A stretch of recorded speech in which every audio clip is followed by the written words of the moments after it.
So we are now recording the meeting, and I will attempt to start the live stream when I can, Chairman, but it looks like streaming to YouTube is our only option at the moment, and as we've learned, that doesn't work.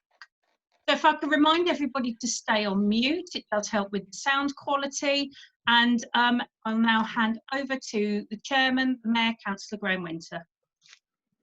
Thank you, Town Clerk. Welcome to this virtual meeting of Weymouth Town Council. Welcome to all councillors, all the officers and staff and the guests, and residents that are watching streaming if they can, or waiting to talk on telephone or whatever.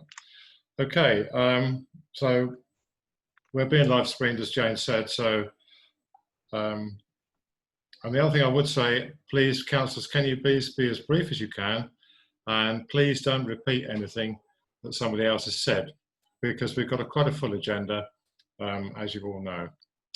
Okay, we're going to item 2, which is apologies for absence. Are there any apologies for absence from anybody? There aren't, no, Chair. Thank you. Right, we need to approve any apologies received. Well, we haven't had any, so we move straight on to number 3, item declarations of interest.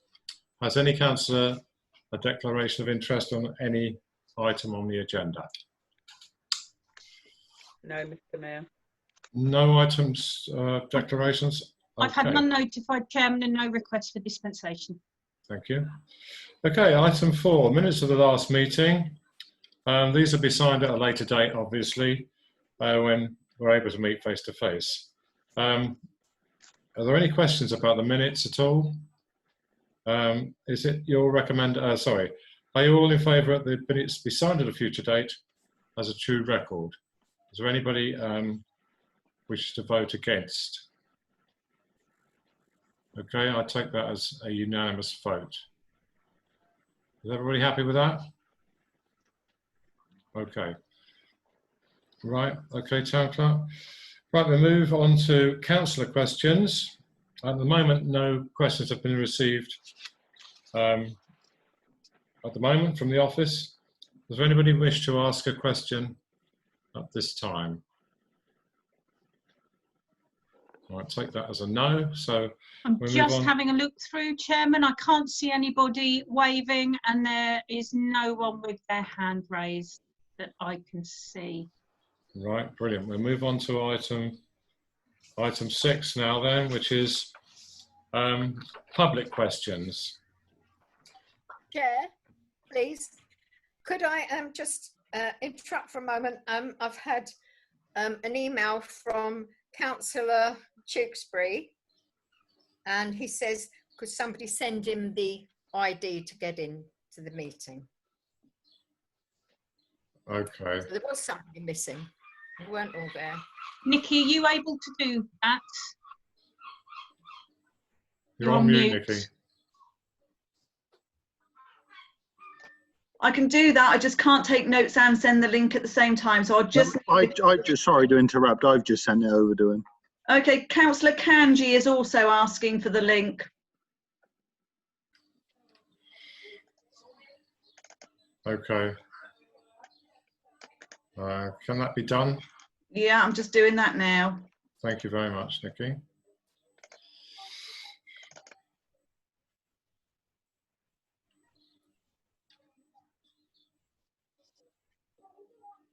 Right, do you want me to carry on? I think Okay. for the first couple of questions, Nikki, you have the text and the response anyway, so.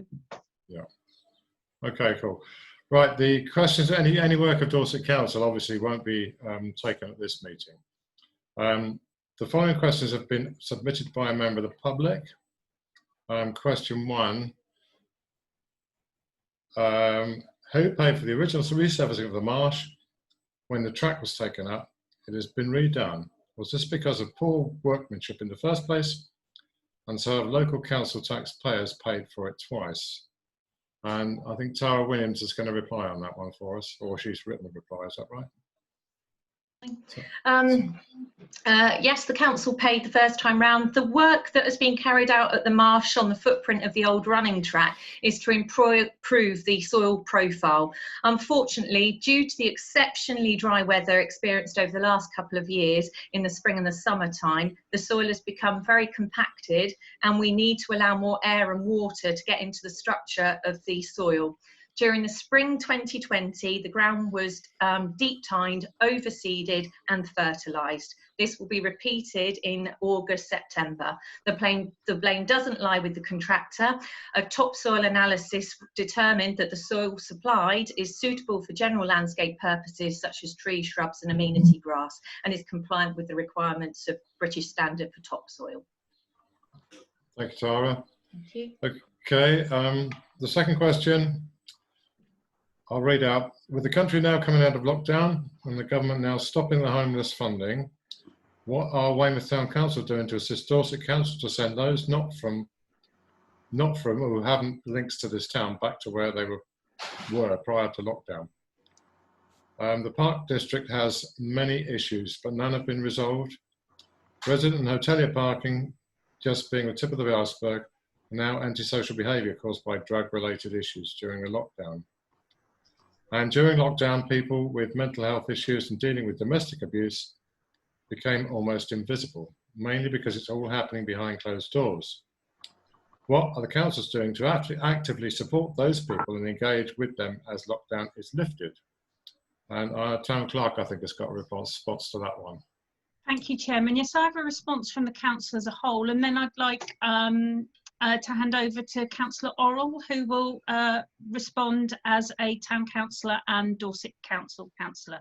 Thank you. So, Weymouth Town Council has no powers to direct the work of Dorset Council's housing team. However, we are working with Dorset Council to ensure that they are fully aware of local issues and kept up to date with developments locally so they can fully see the impact on local communities. Officers and councillors from Weymouth Town Council regularly engage with officers from Dorset Council and Dorset Police, along with representatives from local charities, to discuss the support needed by both vulnerable people and our local communities. Local residents and interested parties are urged to sign up to the update emails from Dorset Council, which come out weekly on this subject. This can be done by emailing comms, which is COMMS, at dorsetcouncil.gov.uk and stating weekly email update in the subject line. The council is currently looking at what it can do to sustain and support the excellent work by councillors, staff, volunteers and local groups that has come out of the current crisis, and what can be done to support our vulnerable communities as lockdown is lifted. This includes people in poverty, those suffering from violence, the lonely and the sick. Councillors are meeting on the 7th of July to determine how the council can increase the support it offers and work with partners to support our local communities. Thank you, Chairman. Thank you, Town Clerk. Yeah, I think there's a lot of people doing a lot of stuff and addressing the problem. It is a difficult one, admittedly. I have a couple of items. Chairman, Yep. Councillor Orrell wished to respond, and then yes, we do have three other public questions and statements. Okay. Councillor Orrell, please. Thank you, Chair. So a statement which will then be reproduced on the minutes, but I'll read it out. The government has this week announced further funding to extend homeless support until next year. A good thing. The national policy is welcome, but it's had unintended consequences for Weymouth, because in March the pandemic threatened to spread rapidly through vulnerable groups, like homeless people weakened by hunger and cold. And the move came from the government to compel councils to provide hotel accommodation, and that was life-saving. It was a good thing. The problem came in Dorset. We've moved from 6 authorities with housing policies to 1 unitary authority, and when the order came to house people within 48 hours, the only available accommodation at the price on offer was 3 hotels in Weymouth. So we took the lion's share, and we have done so throughout the crisis. But now the lockdown eases and more accommodation is becoming available, the town council and councillors have been pushing hard for other areas to take their people home to their own support networks, medical and rehabilitation teams. There's been a joint letter from the leaders of the political groups of the town council to Dorset Council, and latterly an all-party group of councillors, town and district, have been meeting and sending formal emails with detailed questions and requests to housing and other authorities. We had an online meeting last Friday and have another this Friday with housing officers and other agencies like police and housing charities to press on this agenda. This is open to affected residents. It's not right that the area with the highest deprivation continues to carry the greatest responsibility, and vulnerable people would be better helped back to a settled life in their own areas.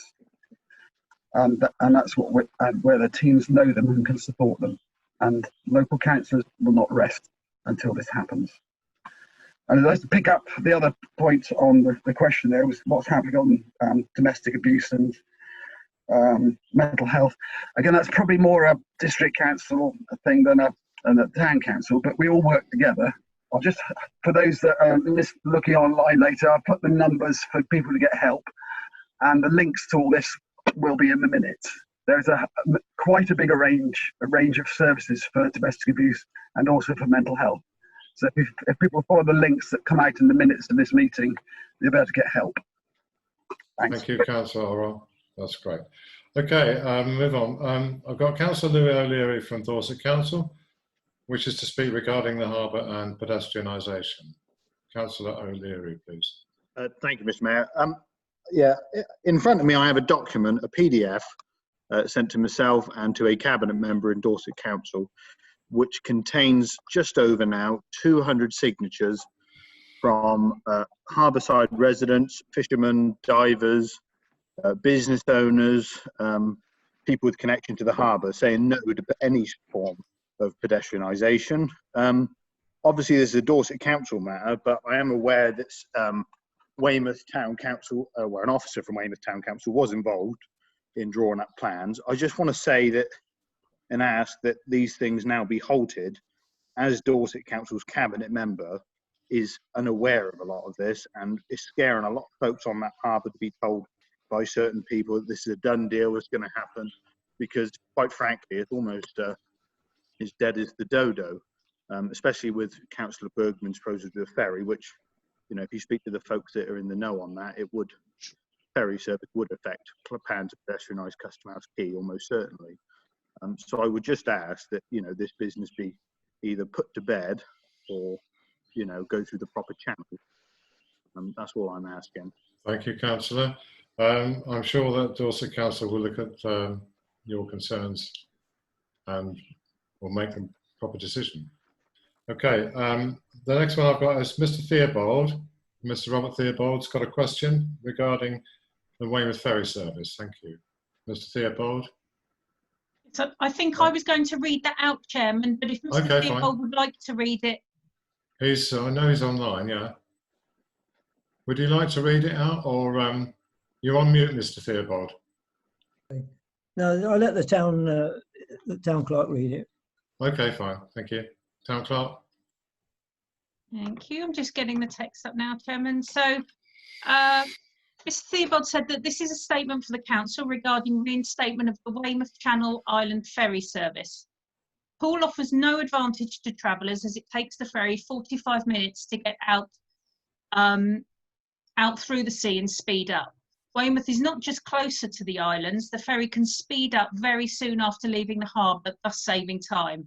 The old British rail ships made 2 crossings per day from Weymouth.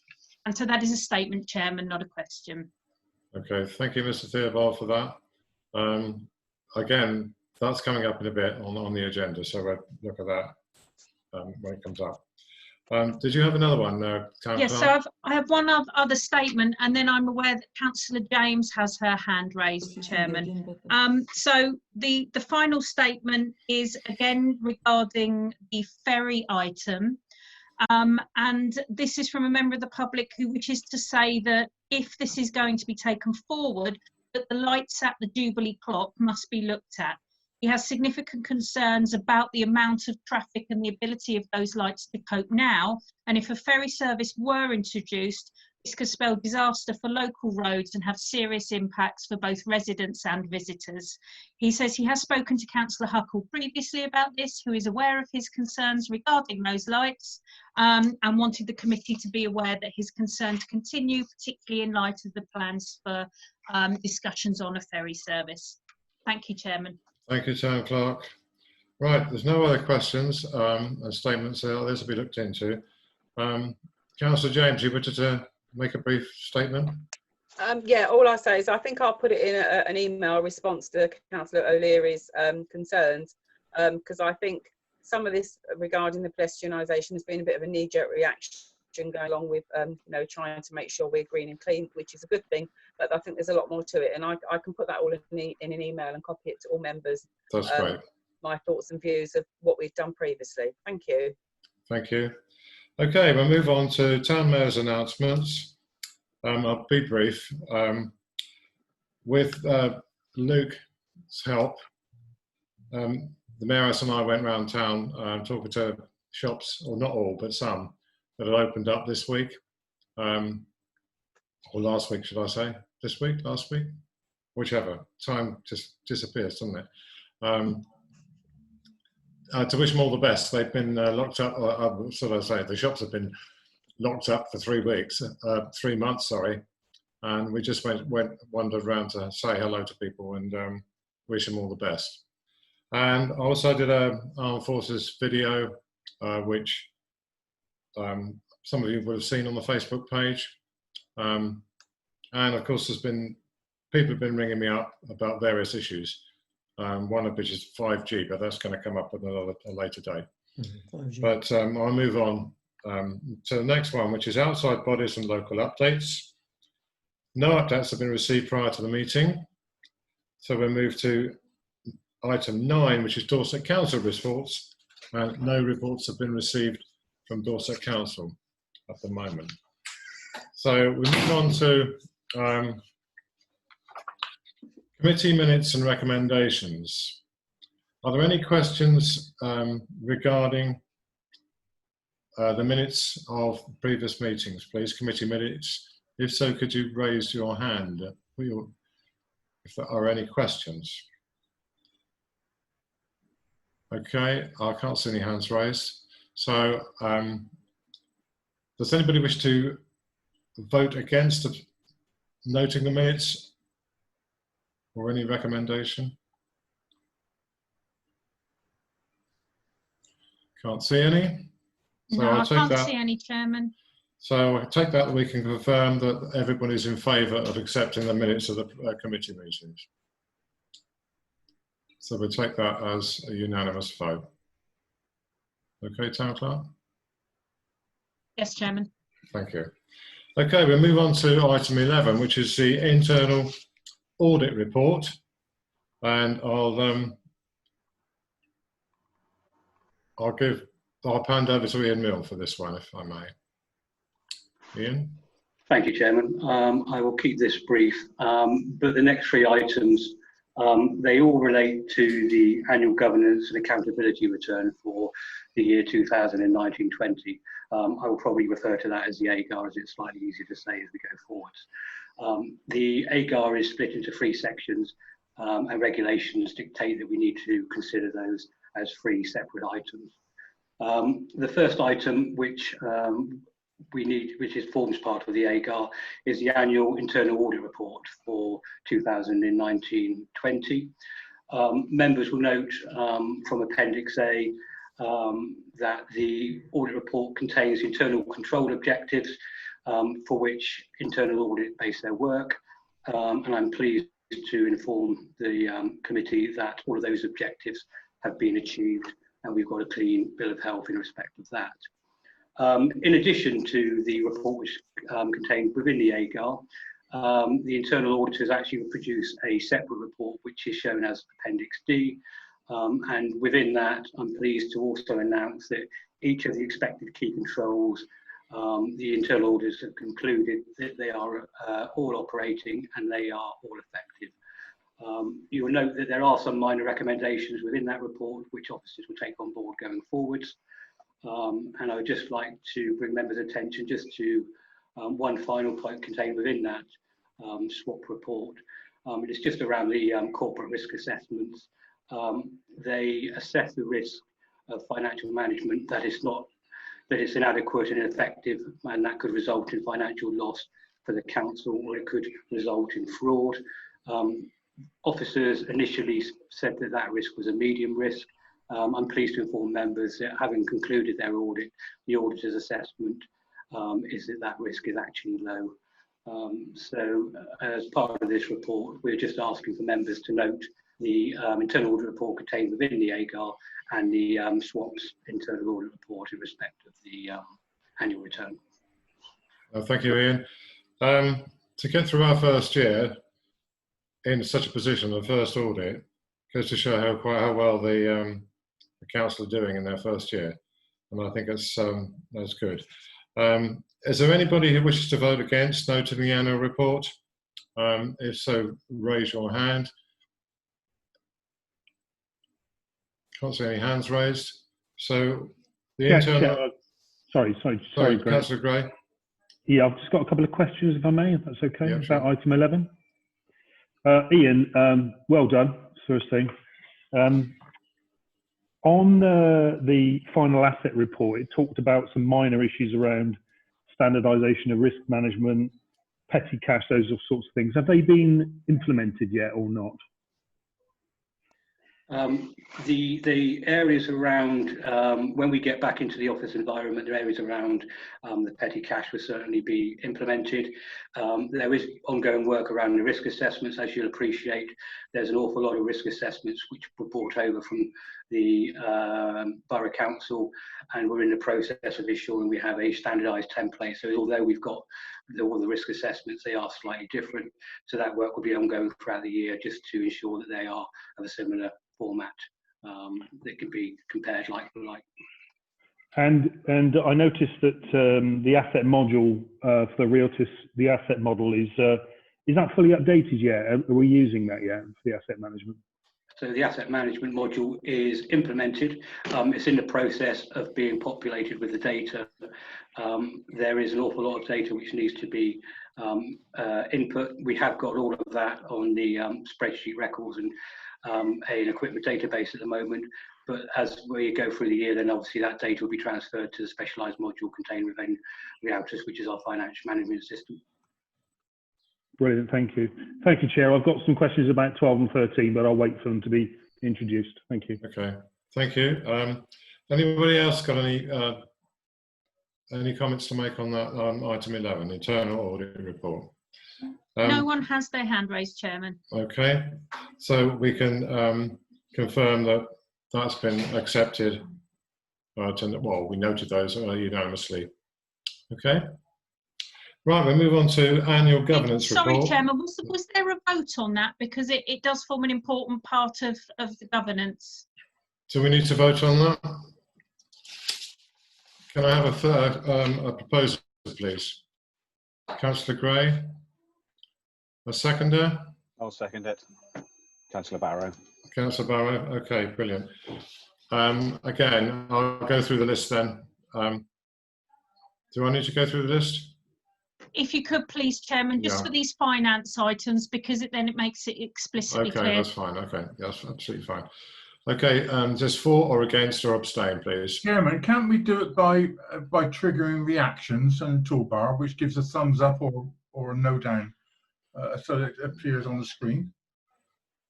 If everybody is confident and happy to use those, but I'm aware that some councillors do struggle to find some of the buttons at times. Like that.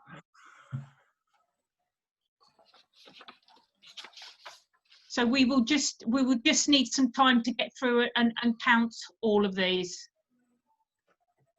How would you like us to go? Oh, they're going. I don't know how to do this one. Chairman, I think for simplicity, I know it takes a little bit longer, but if you could go through the list of names, because I'm just aware that there are thumbs and clapping hands popping up all over the place. And yeah.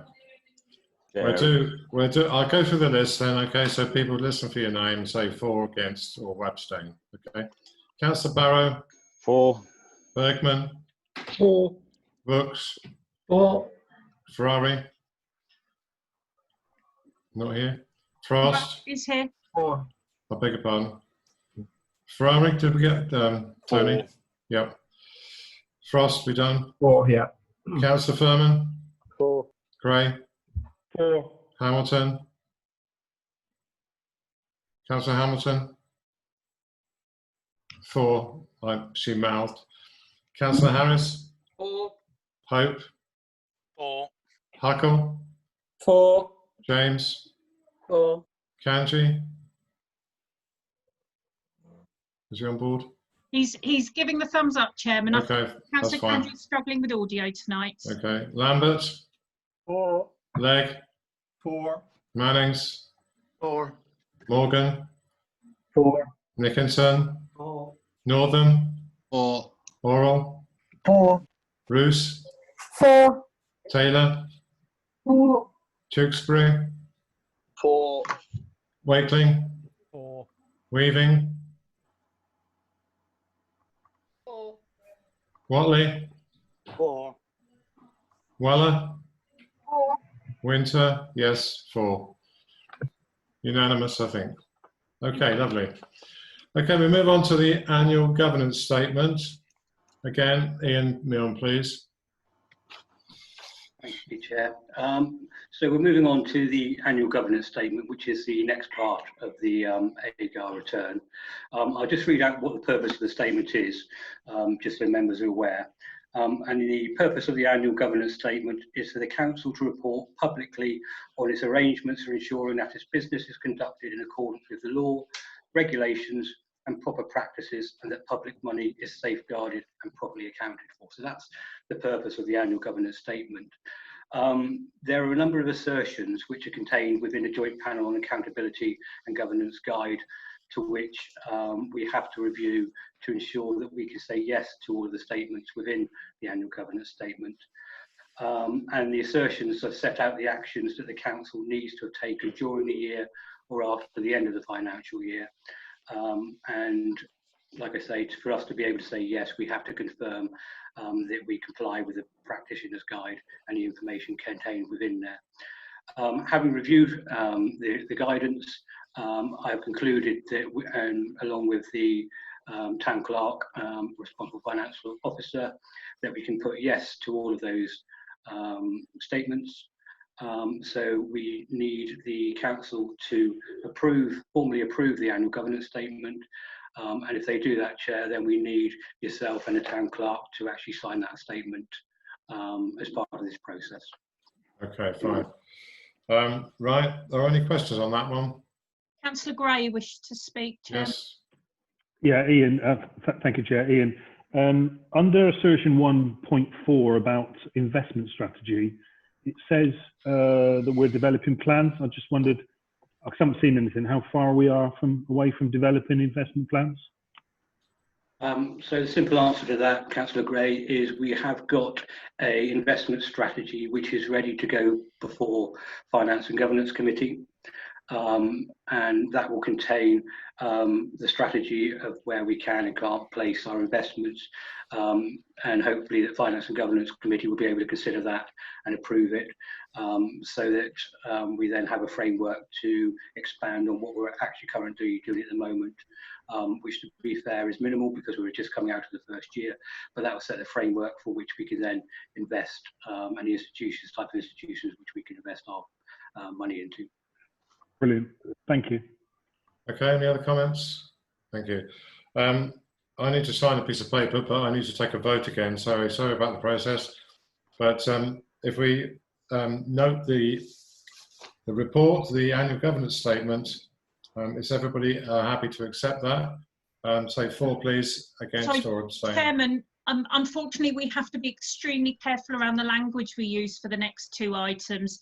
It does have to be incredibly precise, and the recommendation before you all is that full council approved the annual governance statement, which is section 1 of the AGAR, and that the annual governance statement be signed by the chairman and the town clerk of the meeting where approval was given. So it is to formally approve and not note. Okay, fine. Yes, yeah, point taken. I should read my paper, shouldn't I? It's just that the external auditors are very, very detailed and forensic in their looking at how these things are done. Yeah, no, actually I should have read, well, it's here in front of me actually, but there you go. Okay, let's go through the list again. Barrow? 4. Bergman? 4. Brooks? 4. Ferrari? 4. Frost? 4. Furman? 4. Gray? 4. Hamilton? 4. Harris? 4. Pope? 4.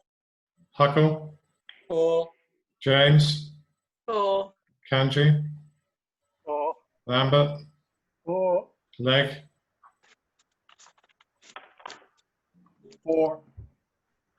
Mannings? It does Councillor rather Manning. look like we've lost Councillor Mannings. Okay, we'll come back to him in a moment. Councillor Morgan? 4. Nickinson? 4. Northern? 4. Orrell? 4. Bruce? 4. Taylor? 4. Tewkesbury? 4. Wakeling? 4. Weaving? 4. Watley? 4. Weller? 4. Winter? 4. And who did we lose? Councillor Mannings. Is he back on? 4. Okay, thank you. Right, that's unanimous, Town Clerk. Thank I've you, got the Chairman. paper which I have to sign, so I'll do that now. And I have the piece of paper that I am signing. Duly signed. I hope you can see that. Well, you probably can't, but take it as that we have. Okay, right, we move on to the next one, which is the annual accounts. Again, I have to sign a bit of paper on that and I have to read out a recommendation which is in front of me properly. So Ian, please, would you do that one for us, please? Thank you, Chair. Again, I'll keep this brief. For those members who have sat on governance committees in the past of previous councils, they'll be very familiar with the statement of accounts, which run to getting close to 100+ pages. The statement of accounts for town and parish councils just are toned down to 1 page. And the main reason for that, Chair, is that we do not have to comply with UK GAAP financial reporting standards and quite complicated, complex capital expenditure regulations. So our accounts are purely based on the income and expenditure side of things, and hence why the bank reconciliation forms quite an integral part of the control process that the external auditors will look at going forwards when we send off the AGAR to them following this meeting. So the figures within the accounting statements within the AGAR have been reviewed by the internal auditors, and they have deemed that the figures within there are correct, and they comply and are consistent with our financial records which we keep. So again, Chair, the responsible finance officer has signed the statement of accounts prior to this meeting. I'm asking that hopefully committee will approve the accounting statements, and that then you are able then to sign that document, Chair, in readiness to send off to the external auditors. Thank you, Ian. Okay, so the recommendation then is that the full council approve the annual accounting statements for the year ending 31st March 2020, section 2 of the AGAR, and the annual statement to be signed by the chairman of the meeting where approval is given. So once again, through the list, Councillor Barrow? 4. Bergman? 4. Brooks? 4. Ferrari? 4. Frost? 4. Furman? 4. Gray? 4. Hamilton? 4. Harris? 4. Hope? 4. Huckle? 4. James? 4. Kanji? 4. Lambert? 4. Manning? 4. Legg? 4. Morgan? 4. Nickinson? 4. Northern, 4. Orrell, 4. Bruce, 4. Taylor, 4. Tewkesbury, 4. Wakeling, 4. Weaving, 4. Watley, 4. Weller, 4. and Winter, 4. That's again unanimous. And I will sign that document now. Thank you, Chairman.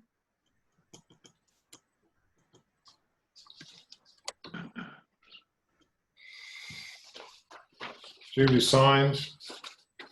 That will be sent off to Jane as and when.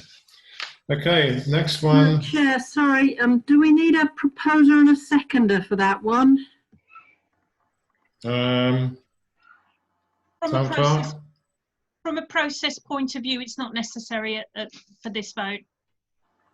Okay, thank you, Town Clerk. Brilliant. Okay, we'll move on to the next item, which is item 14, earmark reserves. Again, the Ian Milne Roadshow, please. Thank you, Chair. Members will be pleased to note that this is the last finance report of the evening. This is in respect of the reserves position at the year end. Members will have as part of the papers are the actual balances on the reserves as at the 31st of March 2020. Also contained in the papers are the agreed amounts which have already been earmarked to reserves, and also more importantly there is a appendix which details the proposed transfer to reserves as per the Finance and Governance Committee. So as part of this report, Chair, we're asking to note the reserves at the year end.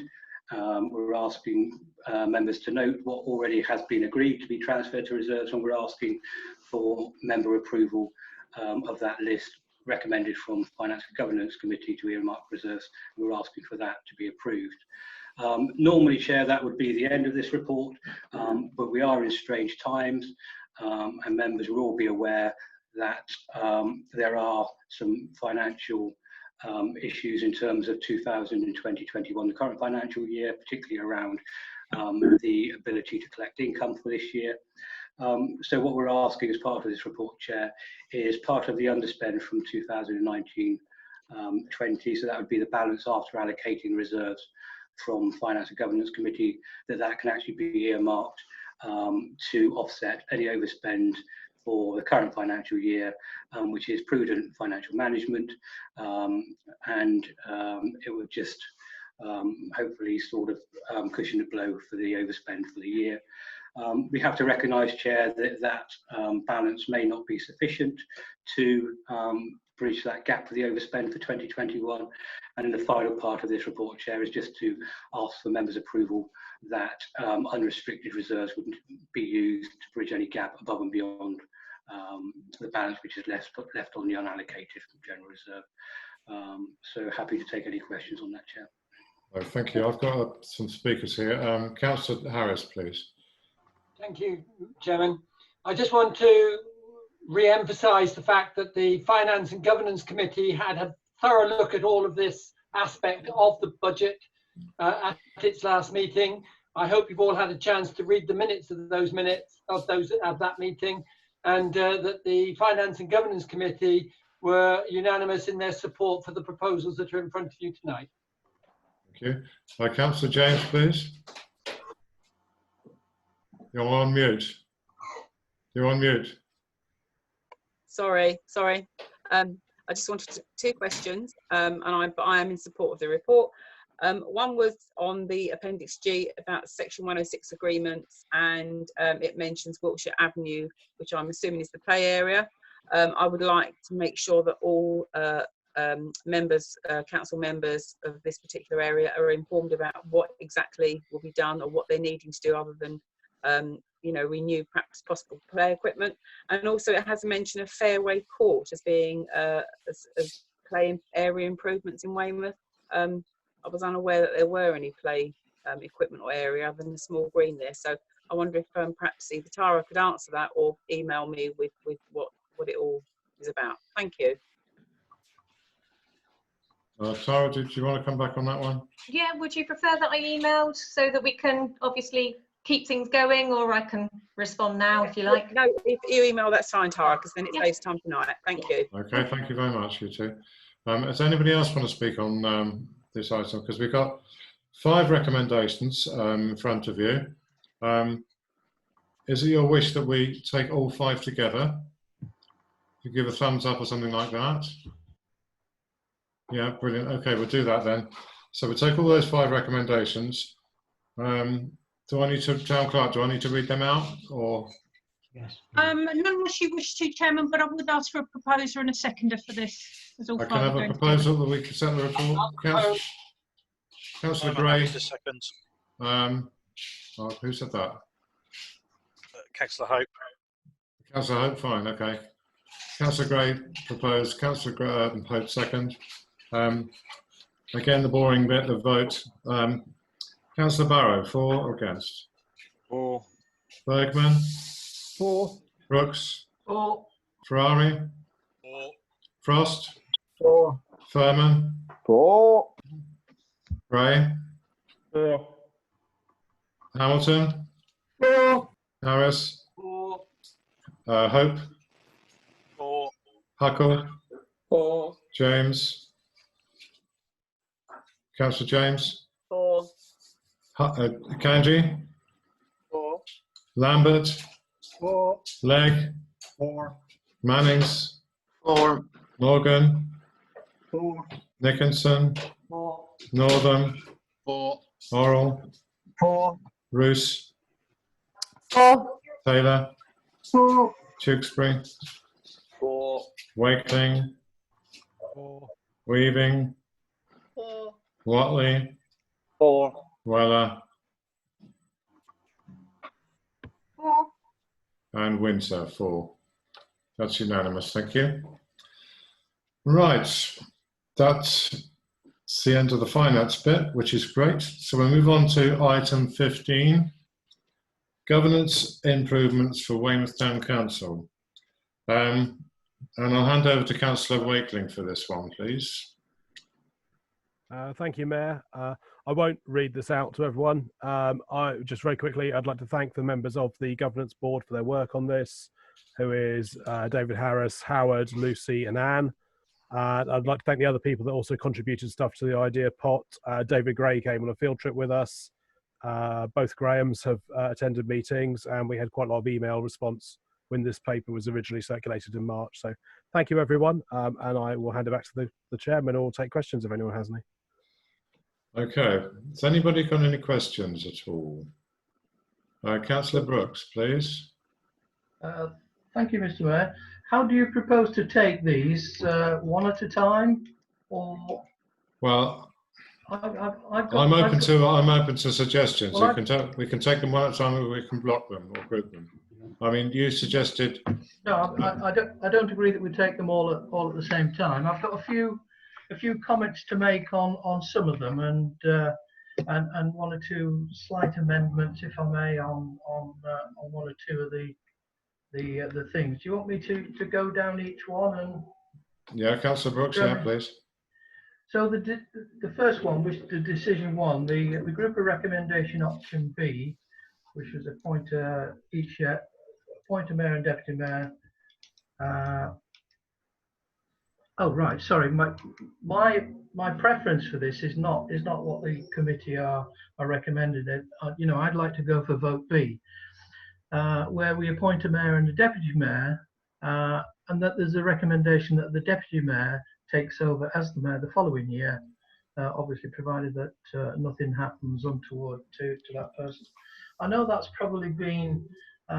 We always did it in the past on the old borough council. There is an expectation that you stood in for the mayor.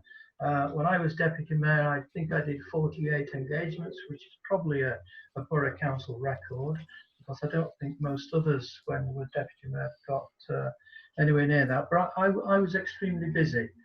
When I became the mayor the following year, that experience was invaluable.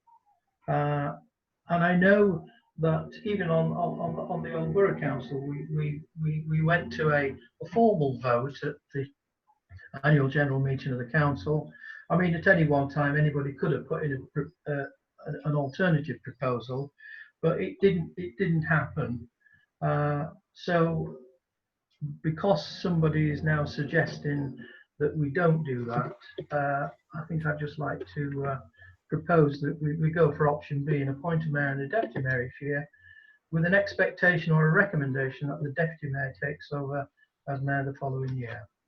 That's my that's on 1. Decision 2. I think this one was a little bit slightly loaded, if I may say so, in that 2 of the 3 recommendations were all agreeing to the advisory group. Now, again, we've always had the leaders group, where the leaders have come together in a sort of fairly ad hoc way and have gone through and talked through various issues that may or may not come up. I mean, that was always intended, certainly when I was involved with them, that was always intended to smooth out and head off any potential issues, such as, you know, at the annual general meeting, you know, where over the years we have got our sort of knickers in a twist on some occasions, and we've looked rather silly in front of a lot of guests and lots of members of the public. So I think one of the reasons why the leaders group was formed was just to sort of get a feeling for what was going off within each other's groups, and try and sort of smooth out some of those things. What's now being proposed is to sort of widen that ad hoc leaders group into something completely different. I think it would make the committee too big, because you're introducing, well, potentially we've got five group leaders, and I think if councillors Weller and James was to get together and form another group, there could be another one there. So you've got each one of those, the mayor, and if we vote for a leader and a deputy leader, a couple more there. So you could have a you know, a small grouping of the leaders, which used to be about 5 of us, sitting around the table, into something that could be anything up to about 12 or even 13 members. And also, 2 of the 3 recommendations on decision 2 actually both contain the same thing, which I don't think is terribly fair. I'll go on to decision 3, if I may. As far as I can see, this one's fine. I think it's perfectly acceptable for the service committee to monitor services within the council of the service committee.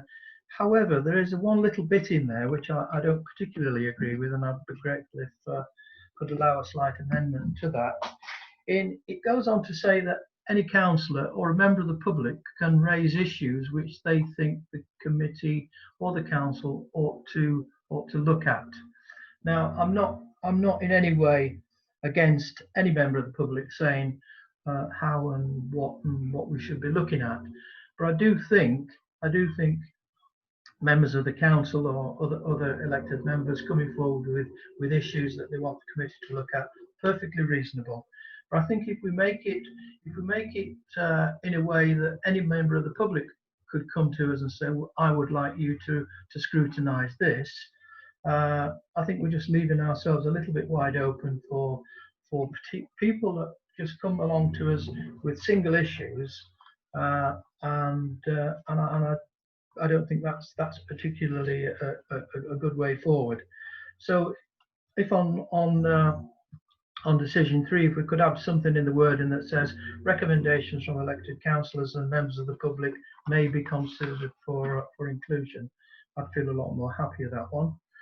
Decision 4, member champions. I haven't been a sort of fan of member champions in the past. I think it's always been one of those issues where, you know, it's always been brought up to try and keep everybody occupied. However, I'm not terribly. I am, however, in favour of the 2 that we may go on to support this evening. So decision 5. Again, we're now on to the experiment from Frome Town Council. Again, I'm not a fan of changing the committee style to set it out as a cafe. For one or two reasons really. If we compare ourselves to Frome with 17 councillors, a much smaller group of councillors. I think they only have 2 or even 3. They have 2 committees and an advisory group. So they haven't set themselves up in the same format that we have with our committees. And I think we're still a relatively new council. We're still yet just about to complete our first year in operation. And if you take into account that we've all been locked down within the last 3 months, I think we need first of all to develop our own style of working as a council and work out our own way of doing things before we change that. So I'm not in favour of that. I'm also not in favour of decision 6 of changing the constitution there. So I don't know if I need to get any particular people to. Do I need a seconder to move an amendment to recommend on decision 1 vote B instead of A? Yes. Oh, sorry, go on. Town Clerk, please. Yes, members will need to decide which of those they wish to vote on and then vote on it. Okay. Can I formally move then that we on decision 1 we vote for option B and appoint a mayor and a deputy mayor each year, and recommend that the deputy mayor takes over as the mayor. Can we have a seconder for that? Who's seconding that? Ferrari. Councillor Ferrari, thank you. Okay, I've got speakers. Councillor Legg, please. Yeah, I just want to talk on this particular issue actually about the mayor and the mayor-elect, etc. One of the arguments I find a lot of sympathy with is the one that there are people who are of working age in particular or got other commitments who couldn't do the mayor's job because it's too laborious in the time it takes up. But they could actually assist as deputy mayor and enjoy the privileges that may entail. And therefore, if you insist that the deputy mayor becomes in effect the mayor-elect, which is what the old borough did, then you are crossing out anybody who would like to be deputy mayor who is not able to spend the time to be mayor the following year. If elected, of course, they're always subject to election at the time. And this opens it up to people to assist the mayor, if you like, for 1 year. And then somebody else takes over the mayor the next year without that commitment from the deputy mayor to take over. And I applaud this because I'd like to see some working people or family people, if you like, able to do the deputy mayor and assist the mayor for a year without the obligation of feeling they've got to put their name forward for the following year.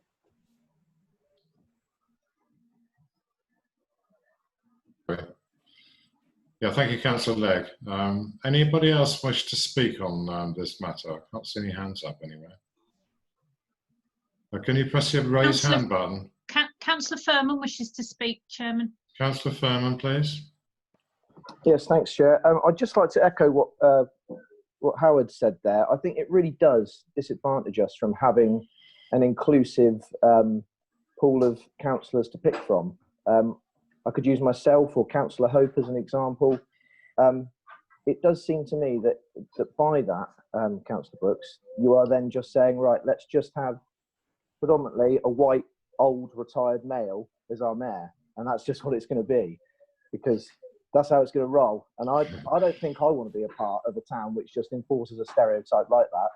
And I certainly would love the opportunity, you know, if work presents itself to be a deputy mayor. You know, I couldn't do it. I couldn't be the full-time mayor, but maybe I could have some use in representing the working people of this town. And, you know, as someone's a young family, and I think I'll support number one, but, you know, number A because of that. And I'd hope that, you know, the rest of you guys would as well, because we want to be inclusive to our town, not just you know, peg the white male retired, you know, provision.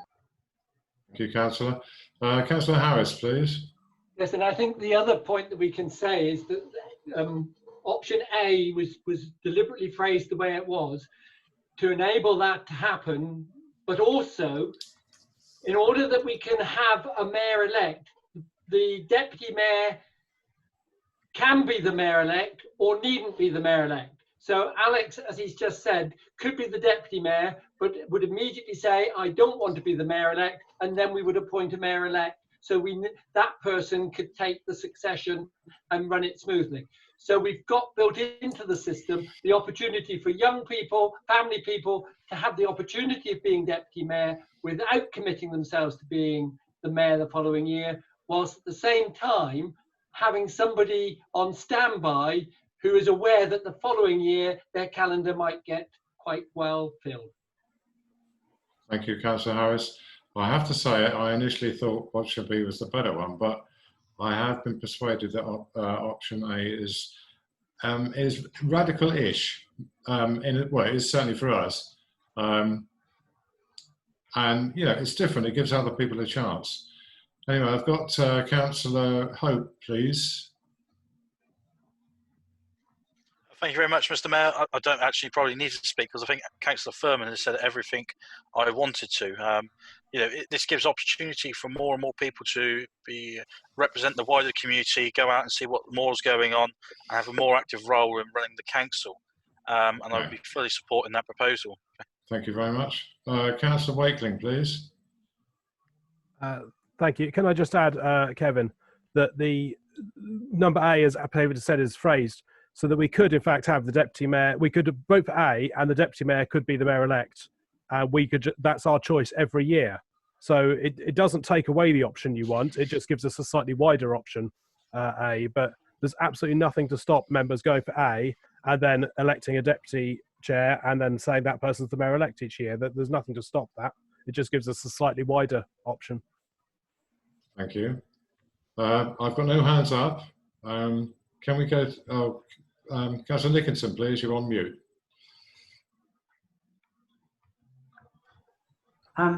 Yeah, the only thing about this is, I mean, what we're saying, if we go for option B, is that the norm might be that the deputy mayor takes over, but of course the deputy mayor might say, I don't want to become the mayor, and therefore we would have an election for mayor. But what it's rather suggesting is that if you are the deputy mayor and you put in a certain amount of work and experience, that you're then subject to election and may not be elected. Whereas I'd have thought the other way around is that if you're deputy mayor and you don't feel you want to take on as mayor, you can opt out of it, and then there can be an election. But I think it's a little bit hard on somebody who have put in considerable time as deputy mayor, then to face an election, at which point you might be ousted for whatever reason. And I think that's rather hard. I think that's then asking somebody who wants to take on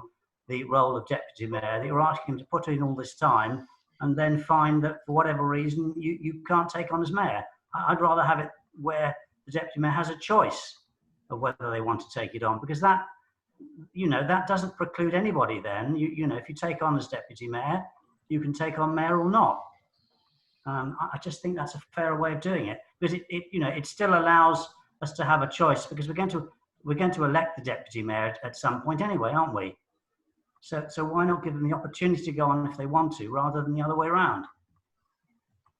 Thank you, Councillor. Is there anybody else? I've got no hands up. Is there anybody else who wants to speak? Okay, Luke, can I put it back to you? Sorry, go on. Sorry, I was waving. I might be on your other screen by now, though, Graham. Just to remind members that it is a legal point that every year the mayor must be elected. So there is always the chance that the mayor-elect or the deputy mayor, although they wish to become mayor the next year, may not get voted in. And that is a legal requirement. We're unable to flex that within standing orders, councillors. Thank you. Thank you. Anybody else wish to speak on this matter? No. Okay, Luke, can I pass it back to you, please? And Jane as well, because advice really on the best way of taking these votes, really. Chair, to me it appears we have a simple A-B choice from the sounds of the room. So if Jane says it's fine, we can vote A or B. But from what I've heard, that looks like going to be the split. For clarity, I would recommend that somebody propose and second one of the options, Unfortunately, you then need to vote to accept that as the proposal and then actually vote on it, because you are being provided with options and the vote must be yes, no or abstain. It can't be A or B. Okay. Councillor Brooks, please. Thank you, Mr. Mayor. I'm being sort of slightly persuaded, I must admit, but I'm still smarting from Councillor Furman's stinging old white bloke remark. But I'll take that in the spirit that it was intended. I mean, I would never have really sort of given this too much thought. I mean, either way, whether we have a mayor-elect or a deputy mayor-elect, or I mean, I can see the pros and cons, but I don't think it was ever formalised in such a way on the old borough council. It was just one of those things that happened every year. So now it has been proposed to be formalised. That was the reason I brought this forward. I think you find that we have had an amendment put forward and a seconder. So I think, according to our standing orders, that should be voted on first, I believe. Yeah. Councillor Weller, did you want to speak? Thank you, Mr. Mayor. I'm just wondering about, if we take this vote today, is that carried forward? Will that be in place? I'm assuming the answer is yes. That will be in place for next May. And that seems rather unfair upon our current deputy mayor, who, had COVID not raised its head, would be mayor now. He has been deputising for you throughout the year and for a further year. Now, he may not want to be mayor next year, but he may not get the option. And I'm just wondering what the dates on this are, because he became deputy mayor on the assumption, I guess, that he was mayor-elect. And now he's maybe not mayor-elect because we've moved the goalposts during his term of office. So for clarity, the changes to any voting with regards to mayor, mayor-elect, etc., would come in for the next scheduled mayoral votes in May 2021. Again, just to remind you members that any deputy mayor or any mayor-elect is not guaranteed to be the mayor. It's still subject to a vote each May. Yeah, I appreciate that. And thank you. Chairman, you have Councillor Legg, Councillor Brooks, which is... Well, Councillor Northam, I've got. Councillor Northam first. The others have had a go, yeah. Thank you, Chair. I was going to suggest we might move to a vote rather than continue to debate. As was being suggested, we probably need to vote on the option B first because it was proposed as an amendment. If that passes or fails, if it passes, we then need to vote on option. No, anyway, vote on option B first and then on option A. Please. Okay.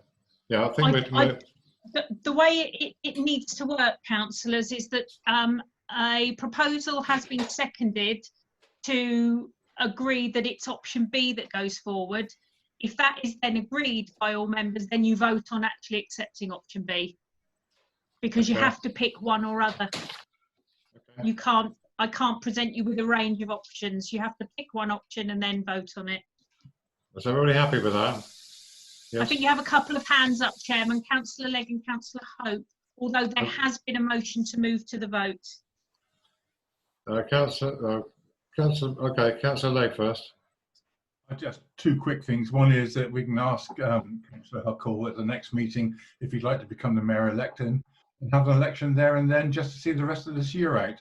And the second thing is that, of course, if we're voting on option B and we want option A, then you must vote against option B. Sorry, I can't hear. Councillor Hope, please.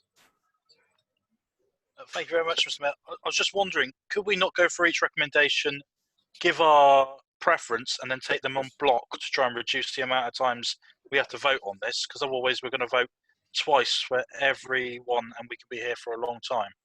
Is that at all possible? Sound clear. Amendment first. You have to, Councillor Ferrari is right, you have to go to the amendment first, which is the selection of A or B. And then if you put them all together into one vote, it doesn't allow for people to vote against one of the 5 or 6 recommendations and not against the other. So you may find that a number of members would vote no to all of them because they don't have the ability to vote no to the particular one they want to vote no for. I know it's a bit of a pain, and that voting like this isn't easy, but it needs to be legal and compliant. Okay, let's Thank you for move the clarification. we need to take the vote, the amendment that was put forward, because it's been placed and seconded. So that's that we vote for or against or abstain on option B. Is that right? Yeah, being the selected option to be put to members. Yeah. Okay. Everybody happy with that? Okay, I'll go through the list then, please. If you I'll say you're for option B, okay, for the amendment. Councillor Barrow? Against. Bergman? For option B. Brooks? For. Ferrari? For. Frost? Against. Furman? Against. Gray? Against. Hamilton? Against. Harris? Against. Hope? Against. Huckle? Against. James? Councillor James? I'll come back to Councillor James. Councillor Kanji? For. Councillor Lambert? Against. Councillor Legg? Against. Councillor Mannings? Councillor Morgan? Against. Say again? Against. Councillor Nicholson? For. Councillor Northam? Against. Councillor Orrell? Against. Councillor Roos? Against. Councillor Taylor? Against. Councillor Tewkesbury? Against. Councillor Wakeling? Against. Councillor Weaving? Against. Councillor Watley? Against. Councillor Winter? Against. Councillor Weller? Councillor Mannings? Disappeared off the Let panel. me just see if I can see Councillor Mannings, did you want to vote for or against? Can you see and hear us? You need to unmute. Let me see if I can do it for you. All right. For or against, Councillor Mannings, or abstaining? Against. Councillor Kanji?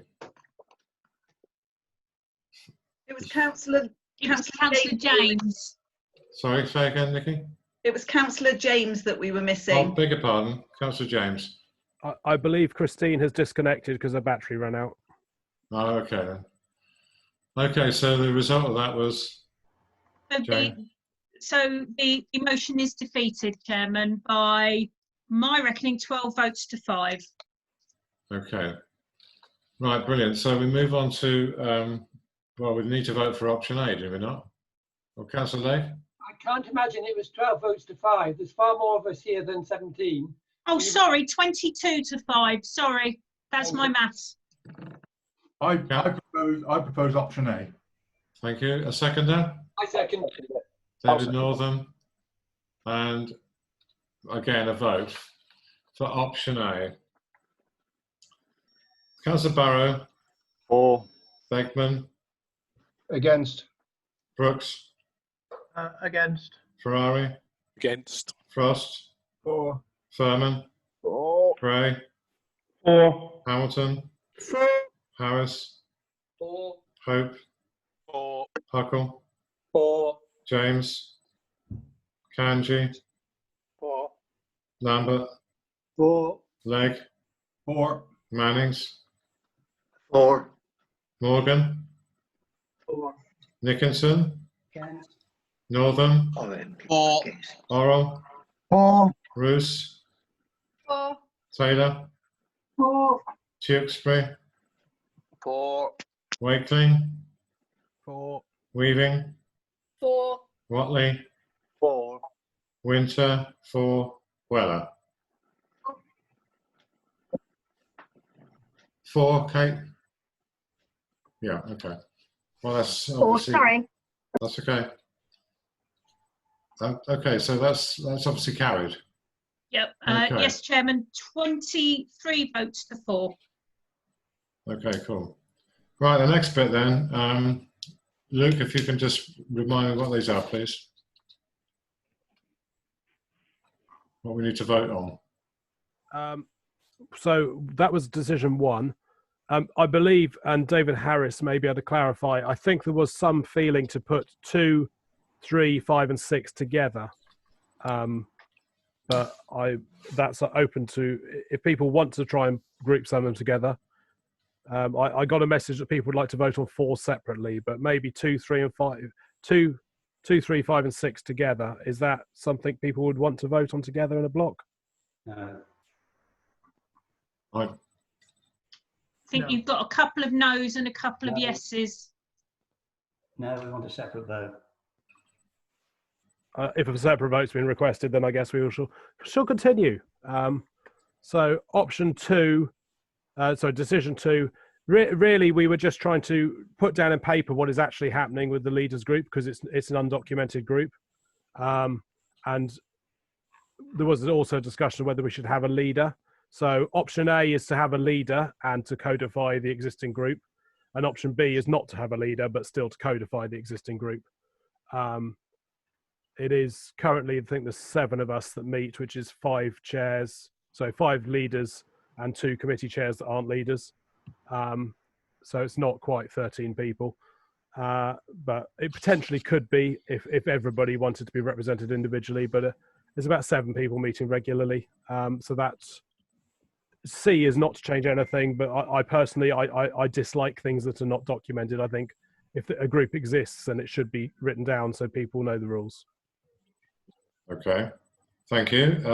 Councillor Wakely, do we have a proposer then, as such, or Kevin Brooks? Kevin, are you proposing or want to speak? I'd like to speak. I'd like to speak to that, if I may. And then Councillor Legg then.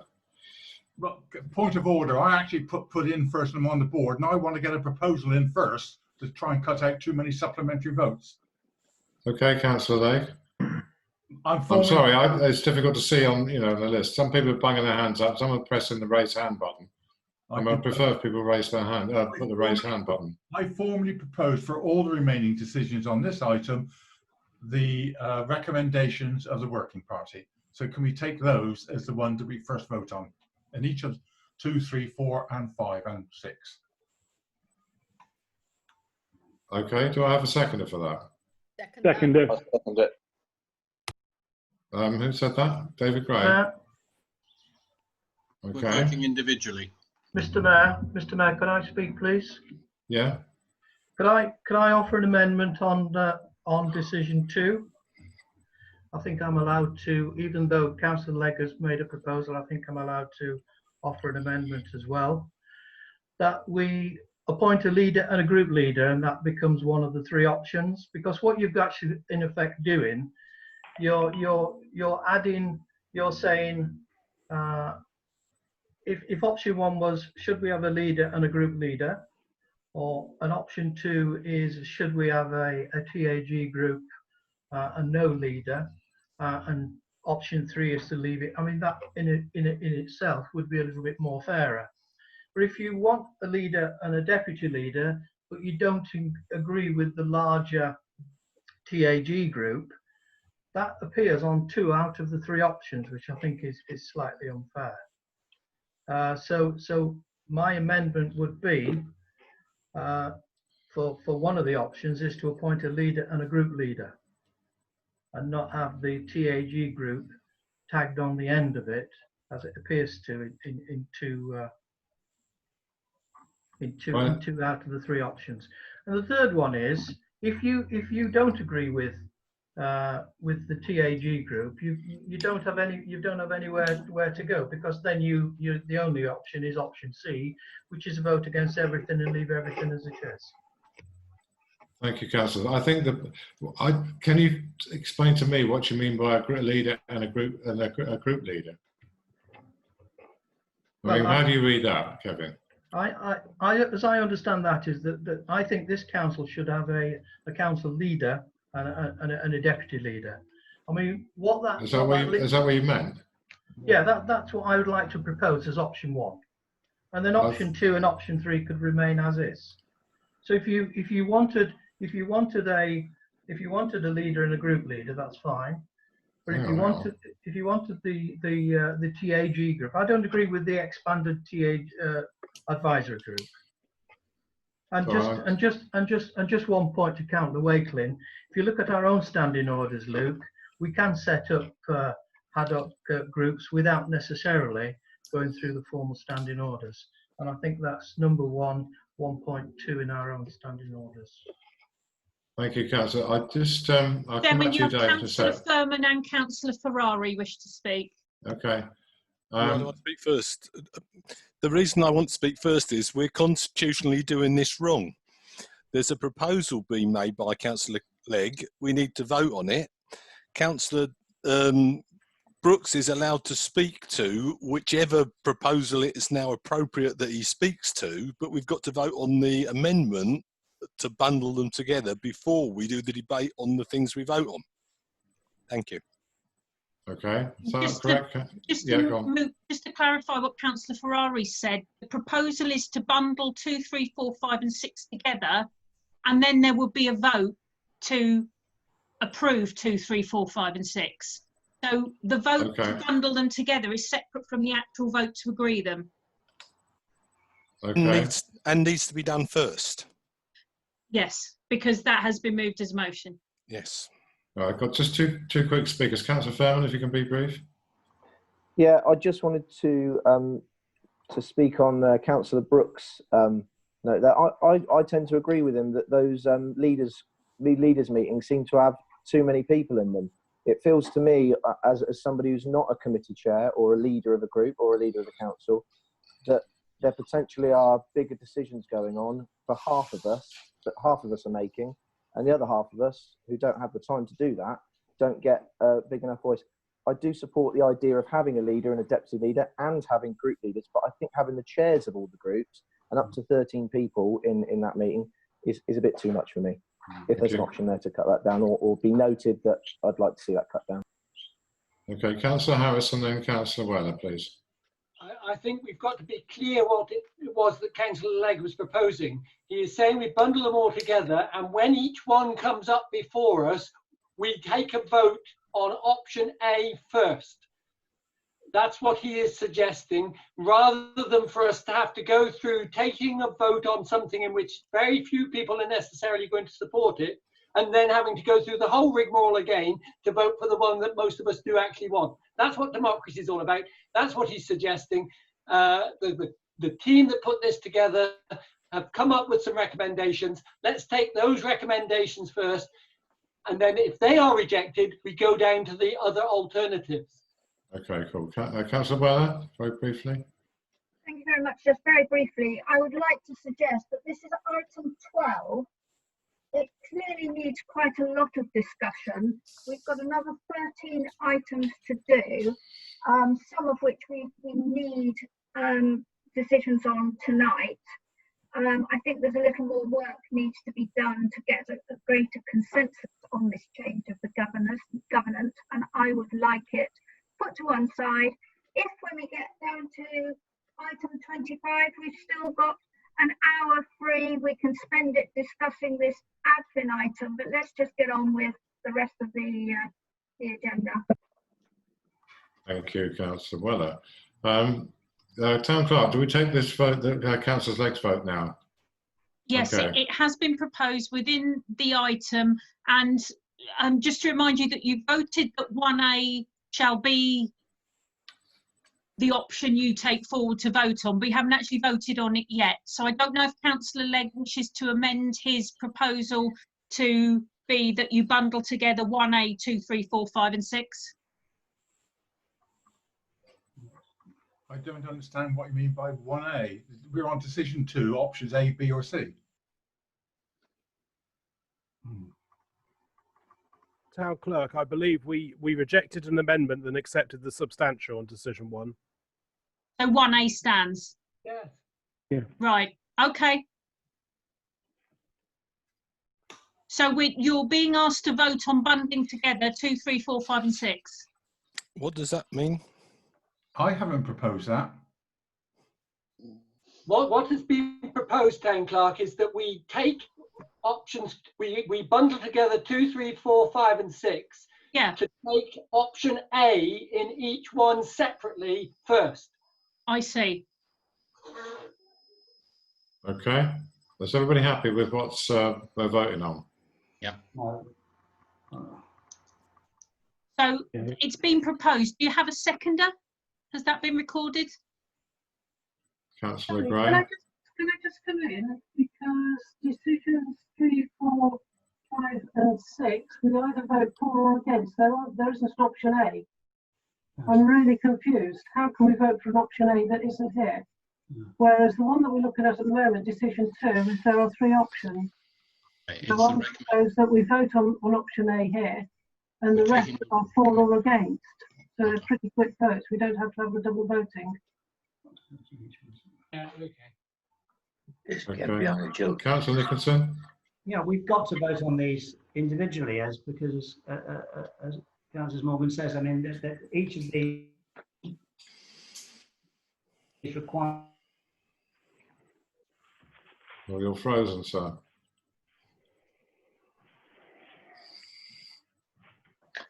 Oh, dear. Councillor Manning, did you want to say something? No. Oh, I can hear you mumbling there. Sorry, did you hear? Councillor Nicholson, we missed half that. Right. What I'm saying is that there are decisions for or against on each of those decisions, for or against. So you can't bundle them all together. You've got to vote on each one separately, because there is a decision on each one, and there may be amendments put forward on each of those, which we need to vote on. So I can't see how we can bundle them all together. Chair, point of clarity.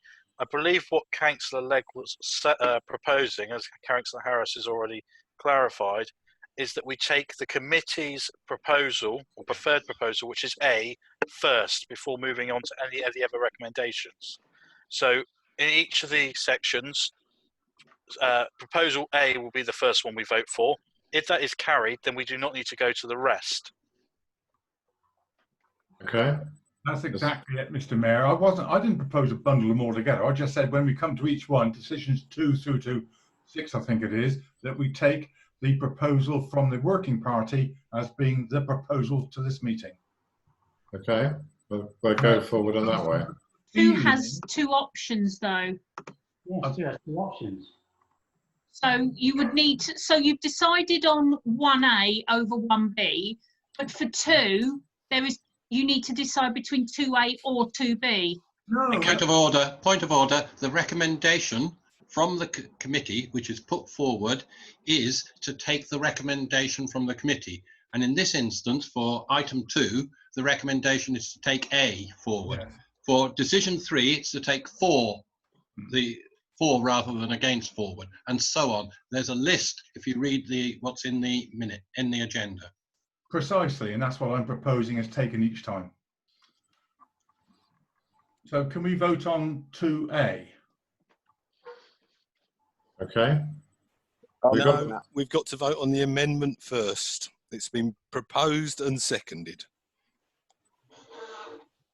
And can I suggest for clarity, the amendment is in option A to delete the second sentence. Is that what Kevin is proposing? That's correct, Howard, yes. So my amendment to decision 2 would be for option A, changes to standing orders in paragraph 2A above, that there will be a leader and a deputy leader appointed each year. Full stop.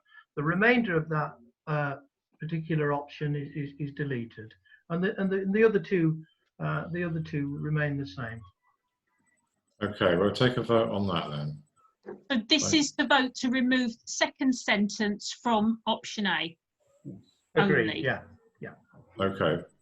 All right then, go through the list then. Councillor Barrow. Against. Bergman. For. Brooks. For. Ferrari. For. Frost. Against. Furman. Against. Gray. Against. Hamilton. Against. Harris. Against. Hope. Against. Huckle. Against. James. Kanji. For. Lambert. Against. Legg. Against. Mannings. Against. Morgan. Against. Nickinson. For. Northern. Against. Oral. Against. Bruce. Against. Taylor. Against. Tewkesbury. Against. Wakeling. Against. Weaving. Against. Watley. Against. Weller. For. Winter. Against. So the motion is defeated, Chairman, by 21 votes to 6. Okay, fine. Okay, where do we go now then? Do A. You vote now on option A as it stands. Okay then, let's take a vote for that one. We've got a proposer and a seconder, haven't we? I've lost the plot, basically. Yeah, proposer and propose it. seconder. Yeah. Okay, so I'll go through the list then again. I'll go backwards this time, shall I? No. Weller? No, we know our order. Don't go Oh, okay, through all the right, order. okay, no, all right, well, I'm just trying to liven it up a bit, really. No, okay, we'll start again properly. Sensible that Don't one try now. to liven it up. I haven't got a clue what's going on anyway.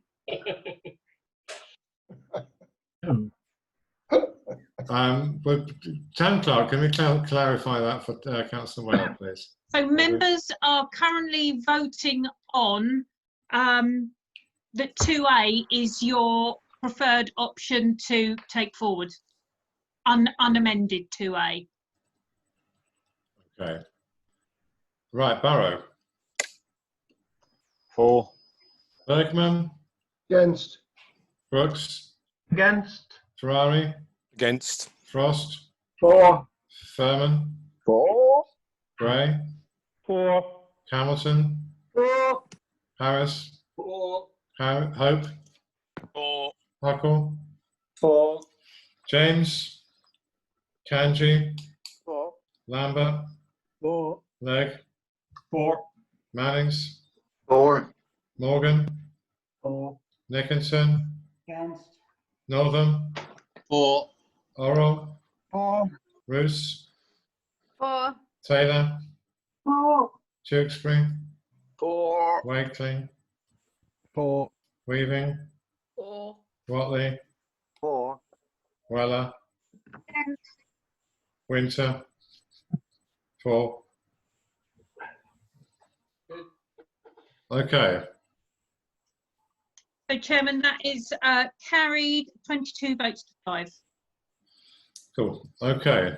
Right. The next one is. Again, I've lost the plot. Where are we? Number I 3. have moved 3, 4. Okay. 3 and 4 together, Councillor Legg. No. 3, 4. I was second that we vote on option 3. Number 3 in favour 4.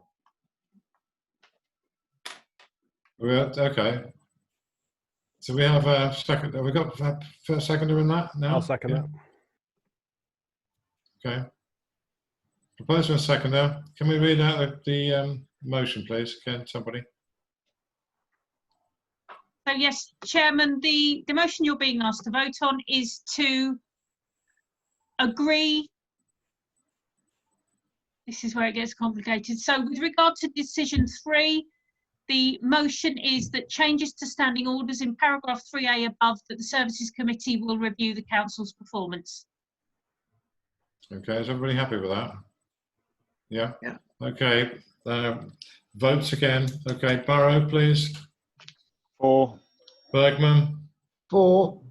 Brooks, 4. Ferrari, Frost, 4. Furman, 4. Gray, 4. Hamilton, 4. Harris, 4. Hope, 4. Huckle, 4. James, Kanji, 4. Lambert, Legg, Lambert. Councillor Lambert, is he there? No. Yes. Councillor Legg. 4. 4. Okay. Legg, 4. Mannings, 4. Morgan, 4. Nickinson, 4. Northern, 4. Oral, 4. Bruce, 4. Taylor, 4. Tewkesbury, 4. Wakeling, 4. Weaving, 4. Watley, 4. Weller, 4. and Winter 4.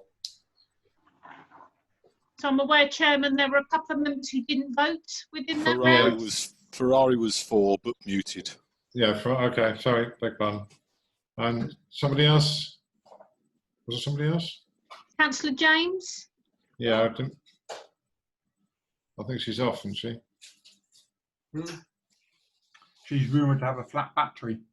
Of Okay. course, Oh, my is that what it is? apologies. Yeah. So that is carried 27 votes for, none against. Okay. Oh, good. That's good. Okay, fine. Okay, next one. What's the next one, Jane? Oh, Can I move decision 4? Decision 4. I will second that. So members are being asked with regard to decision 4 that changes to standing orders in paragraph 4A above that we formalise member champions. Okay. Right. Howard, did you want to say any more? Your hands up. Okay. Okay, councillors, you happy with that? If we go through it again? I'm sorry, it's a bit of a chore this, but there we are. Councillor Barrow. 4. Bergman. Against. Brooks. Against. Ferrari. Against. Frost. 4. Furman. 4. Councillor Gray. 4. Hamilton. 4. Harris. 4. Hope. Against. Hope. Huckle, sorry. 4. James. No. Kanji. 4. Lambert. 4. Legg. Abstain. Okay, Mannings. 4. Morgan. Against. Sorry, against? Yeah. Okay. Lost my place. Nickinson. Against. Northern. Against. Oral. Dr. John? No? 4. Okay, Roos? Councillor Roos? 4. Did you hear John give us 4? Yeah. Yeah. Councillor Tewkesbury? 4. Wakeling? 4. Weaving? 4. Watley? Against. Weller? Against. Winter, abstain. So, Chairman, that vote is carried by 15 votes for, with 9 votes against and 2 abstentions. Can I come in? I wasn't asked to vote. Oh. I do beg your pardon. I thought I said your name. No. I beg your pardon. Could I vote against that, please? You can vote against it by all means. Thank you. Thank you. So the vote is still carried by 15 votes for, 10 votes against and 2 abstentions. Okay. All right. Let's move on to the next one, which is. So I'm losing the will to live here. But, Decision 5. I propose 4 again. So members are being asked if they wish to vote to trial a cafe-style meeting format for committee meetings. okay. So you've got a seconder for that? Seconded. Okay, David Gray. Okay, let's do a vote again. There we go. Councillor Barrow. Bergman, Against. Brooks, Against. Ferrari, Against. Frost, 4. Furman, 4. Gray, 4. Hamilton, 4. Harris, 4. Hope. Councillor Hope. Apologies there. 4. Okay. Councillor Huckle, 4. James, Kanji, 4. Lambert, 4. Councillor Legg, 4. Mannings, 4. Morgan, Against. Nickinson, Against. Northam, 4. Oral, 4. Roos, 4. Tewkesbury, 4. Taylor, nearly missed you. 4. Wakeling, 4. Councillor Weaving, 4. Councillor Watling, 4. Councillor Weller, Against. Councillor Winter, 4. So, Chairman, that vote is carried by 21 votes for to 6 votes against. Okay, cool. And we're on the last one, aren't we, I hope? Proposed decision 6, 4. Seconder? I'll second that, Chairman. And for Okay. clarity, members, you're being asked to vote to approve delegation changes to the standing orders as outlined in paragraph 6A of the report. Okay, fine. Let's go through it again. Barrow, 4. Bergman, Against. Brooks, Against. Ferrari, Frost. I'll get there against 4. though eventually. Okay. Yeah, So that was that what was that, against. Councillor Ferrari? I missed it. Against, sorry. That's okay. Where are we? Frost? 4. Okay. Furman, 4. Gray, 4. Hamilton, 4. Harris, 4. Hope, 4. Huckle, 4. Kanji, 4. Lambert, 4. Legg, 4. Mannings, 4. Morgan, 4. Nickinson, Against. Northam, 4. Oral, 4. Roos, 4. Taylor, 4. Tewkesbury, 4. Wakeling, 4. Weaving, 4. Watley, 4. Weller, Winter, 4. The Chairman, that vote is also carried by 23 votes for and 4 against. Okay, fine. Have we finished with that item? No, you have a decision 7 in front of you, Right. which is based on decision 4 being approved, which it has been, and that is to appoint member champions for community development and community safety. Although I do just wish to check with Councillor, I can't find Luke, where are you still? Oh, with Councillor Wakeling, I'm assuming that's to be voted on at another meeting and that those actual seats aren't to be filled tonight? Was your Yeah. intention? I actually, Chair, can I withdraw 7? Because I think we've got a briefing coming up next month where we will be discussing community development and things. So maybe we should park this one until this has gone on quite long enough, this item. But if the Chair's happy for me to withdraw 7, because after we've had the next briefing, I think we'll have more of a clue for this I one. second that. Absolutely. Now, I know you want to shorten the meeting, and I'm with you on that. But you will need to vote to withdraw that. I'm so sorry, but I have to make sure that the processes you follow.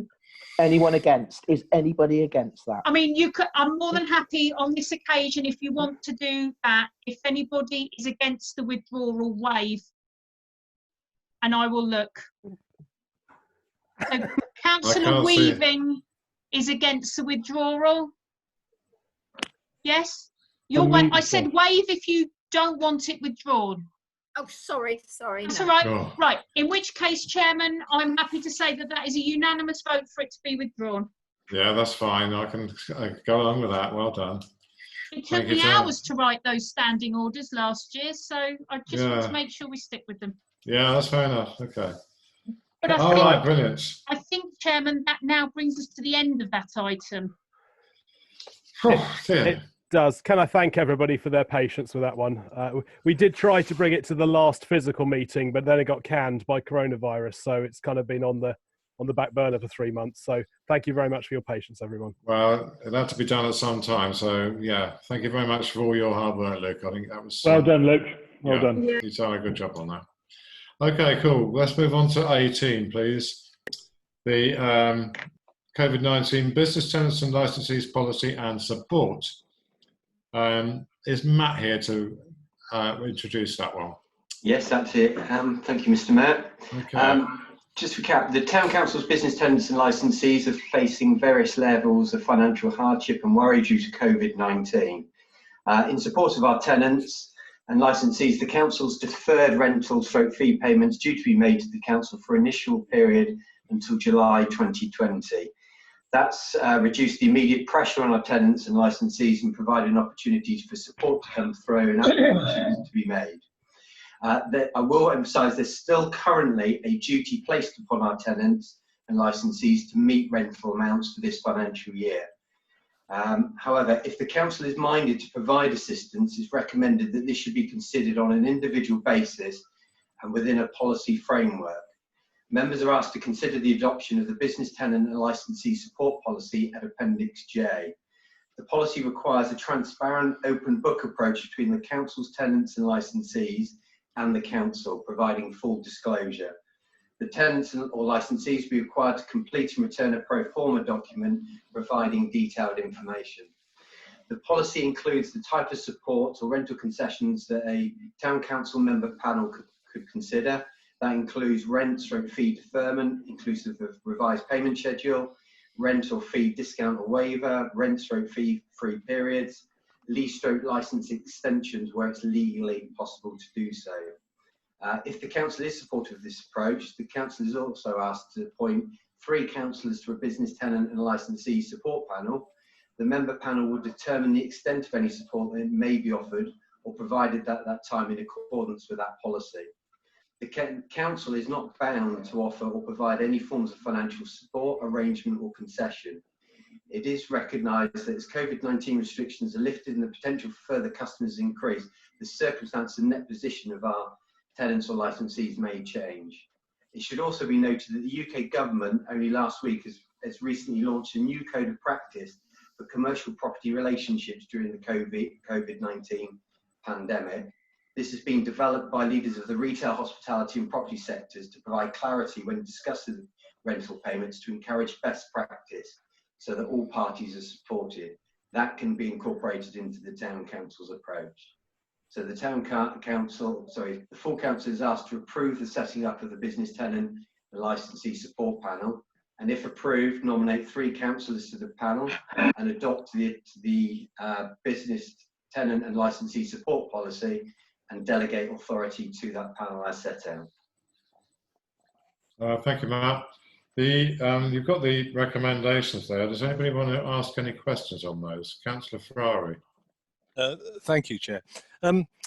This fails one of my fundamental criteria for voting for something. I will never vote for any commitment of money without the policy saying how much money we're voting to spend. There is no limit in this paper as to the amount that we can allocate in total to licensees, and there's no limit on each individual transaction, and I would only support this policy if both of those existed. Can I talk about some of the detail? I'm entirely supportive of rent deferment. As I've said, on discount or rent-free periods, I would like to see some cap on those. I wouldn't support license or license extensions. All of the above transactions support one licensee in their financial difficulties. The bottom one disadvantages other potential licensees. So I believe in that position we're moving. So the one I'm talking about, in case people haven't got the document in front of them, is lease license extension. That disadvantages other potential licensees. So I believe if we are going to offer support to licensees, do it by way of discounts, waivers, rent-free periods, but I don't believe we should make extensions. Can I also talk about the criteria that we use to assess? There is one we should use that isn't included in here, and we should exclude people who have already received government grants. So there are lots of businesses who might be eligible for government grants under other schemes, and one of the criteria that each progressive government scheme brings forward is if you've had one of the earlier sums of money, you can't have another one. So I would support this policy if there were 4 amendments made to it, and I can't say what the amendments should be precisely. The first one is we should cap the sum of money that the committee can give away. We should cap the sum of money that each individual licensee can receive. We should remove the option for lease or licensees extension, and we should exclude beneficiaries who've already received some other government grant. Thank you. Thank you. Was that a proposal, Councillor Ferrari? Well, I'd like to propose, but I don't know what to propose.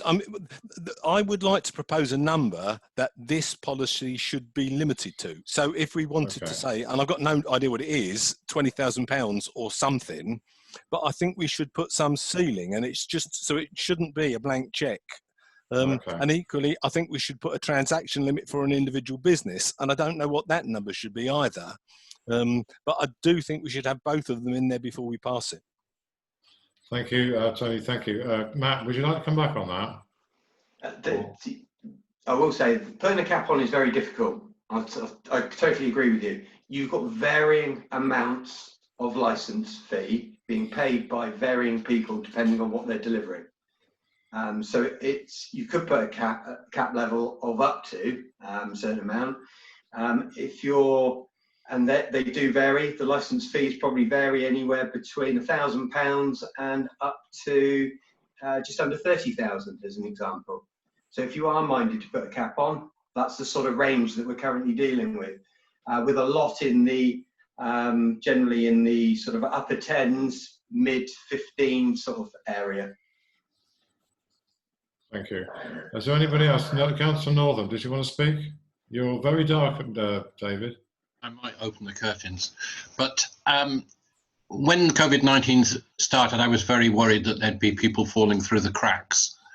I think the government did surprise us all by doing so well and putting things in place. I'm sure there are people who've fallen through the cracks, and what I fear is that as we come out of lockdown, some of the people who weren't able to sustain themselves will find pressures continue.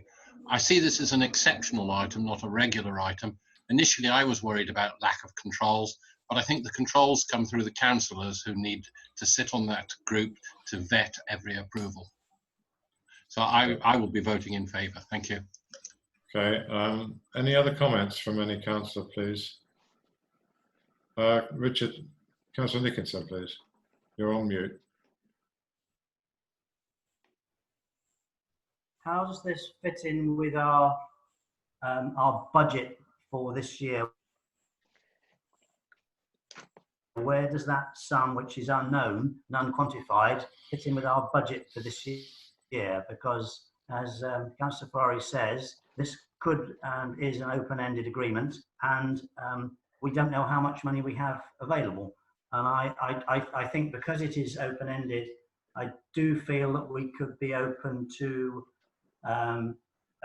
challenge from one business against another. I just think we have got to have a cap, and we have got to vote on how much money we're going to put into this scheme, because we don't know how much it'll be. Okay. Councillor Legg, please. And as I say, what is the budget? Sorry, I thought you finished. Yeah, sorry. Yes. What is the budget for this overall? Okay. Councillor Legg, please. I have a great deal of sympathy with this proposal, as a principle anyway. But if the government of this country had adopted this at the very beginning, they wouldn't have done half of what they've done because they didn't know what they were going into. And to a certain extent here, we don't know what we're going into because we don't know what the tenants or licensees' reactions have been and what their situations are precisely. And whilst I sympathise with putting limits on them, when you don't know the size of the problem, it's a bit difficult. I do agree with the things that nobody should receive help, for example, that's received help from somewhere else. I think that is a valid argument to make. If I were one of those three councillors, I would take that into account quite regularly and automatically, actually. So because this is urgent and we can't hang around, I'm tempted to vote for this, but just remind those three councillors and the officers that support it that there has to be some report back at some time or other, and everything that's done has got to be ethical and well worked out. And as I say, if the government had put caps on at the very beginning, then a lot of what they've done they wouldn't have ended up by doing because they would have been restricted. So I shall vote for this, but with a heavy heart from the point of view that we are putting a lot of responsibility on those three councillors. Thank you. Councillor Harris. I'm agreeing with what has been said there by Councillor Legg. I would like to add that the budget that we've got has got some complete holes in it that we have no clue whatsoever. We do not know how much those businesses are going to pay us this year. We could have a £500,000 deficit in our budget. By putting in 10,000 somewhere, we could get 40,000 back. So we've got to look at this in a position that is completely different from the normal situations we find ourselves in. So again, there are issues. I think some of the points that Councillor Ferrari made are very valid in terms of we've got to be very careful not to duplicate. We've got to be very careful that we are supporting businesses in a fair and proper manner, and that we are not distributing council money unjudiciously. But with those things having been said and I hope recorded, I think that the team of three that are set up to manage this process will have some good guidelines as to how to help them manage it. So I will support it, but there are issues that we've got to consider. Thank you. Councillor Wakeling, please. There's a couple of points I'd quickly like to make. We deferred rent for the first quarter to our tenants. That expires in 6 days. So all of our tenants that are struggling are very uncertain, and that all they're waiting for is us to make a decision tonight to know whether they are going to have to pay their full rent in 6 days or what they're going to do. And that's a terrible amount of notice if you're trying to run a business. And secondly, I did help a gentleman in my ward who's a small business go through their accounts and the grant they got from the government and deal with their landlord. And the £10,000 grant does not go very far when you're trying to keep your business open, make sure things like your insurance are covered, make sure you've got enough money, capital for reopening, which I think businesses will be doing very shortly. If you're a food business, you'll have thrown all your food out when it went out of date, so you now need to completely restock before you can even start taking money again. So I think I'd like to see us appoint a panel, preferably from the F&G committee, if we have enough members there with the expertise to look at some of these claims. But I think it's imperative we make a decision and we treat our tenants fairly. Thank you, Councillor. Councillor Bergman, please. Thank you, Chairman. I totally support the principles of the report, but in terms of costs, we do need to keep an eye on costs. Isn't it possible to do both, which is to go ahead with a report, but as soon as we reach a certain level, it comes back to a committee of the council, so we can keep a good handle on costs. Any comments on that one? I think that's fair enough. David, Councillor Gray, please. Yeah, I thank Councillor Ferrari for his points. I think a couple of points from me. One is in the policy. I think because it's an open book policy, there is a section in there around have you received or not any other grants. So in terms of doubling up, if you like, in terms of grants, they have to declare that up front. I think you're right in as much as we have to keep an eye on the finances, but we've got 6 days to do this. And I think I trust whoever it is that's going to make the decisions along with the finance officers. If there's a business in our town that could survive but needs some short-term deferral or support, Whilst there is some holes in the policy, in the financial bit of it, I'm going to support it. Thank you. Okay, I've got no other hands up at the moment. Yeah. Oh, Councillor Roos, sorry. My hand's been up from the start, Mr. Chairman, as well, please. Sorry. Oh, Does Kate want to go? Kate, Tina, Just carry on, Tia. Okay. I was going to say, I do think that there needs to be more flexibility. I think it's good to make it almost time limited. The reason why is, say, for example, Kess's business, he spent £1,000 this last month getting ready to trade. He's traded for 2 weeks, you know, open the 1st of June, and I've done his books for this month because I have to do his books monthly, and he made minus £9. So that's how a lot of businesses are going to look to start off with, because they have to spend in order to get ready.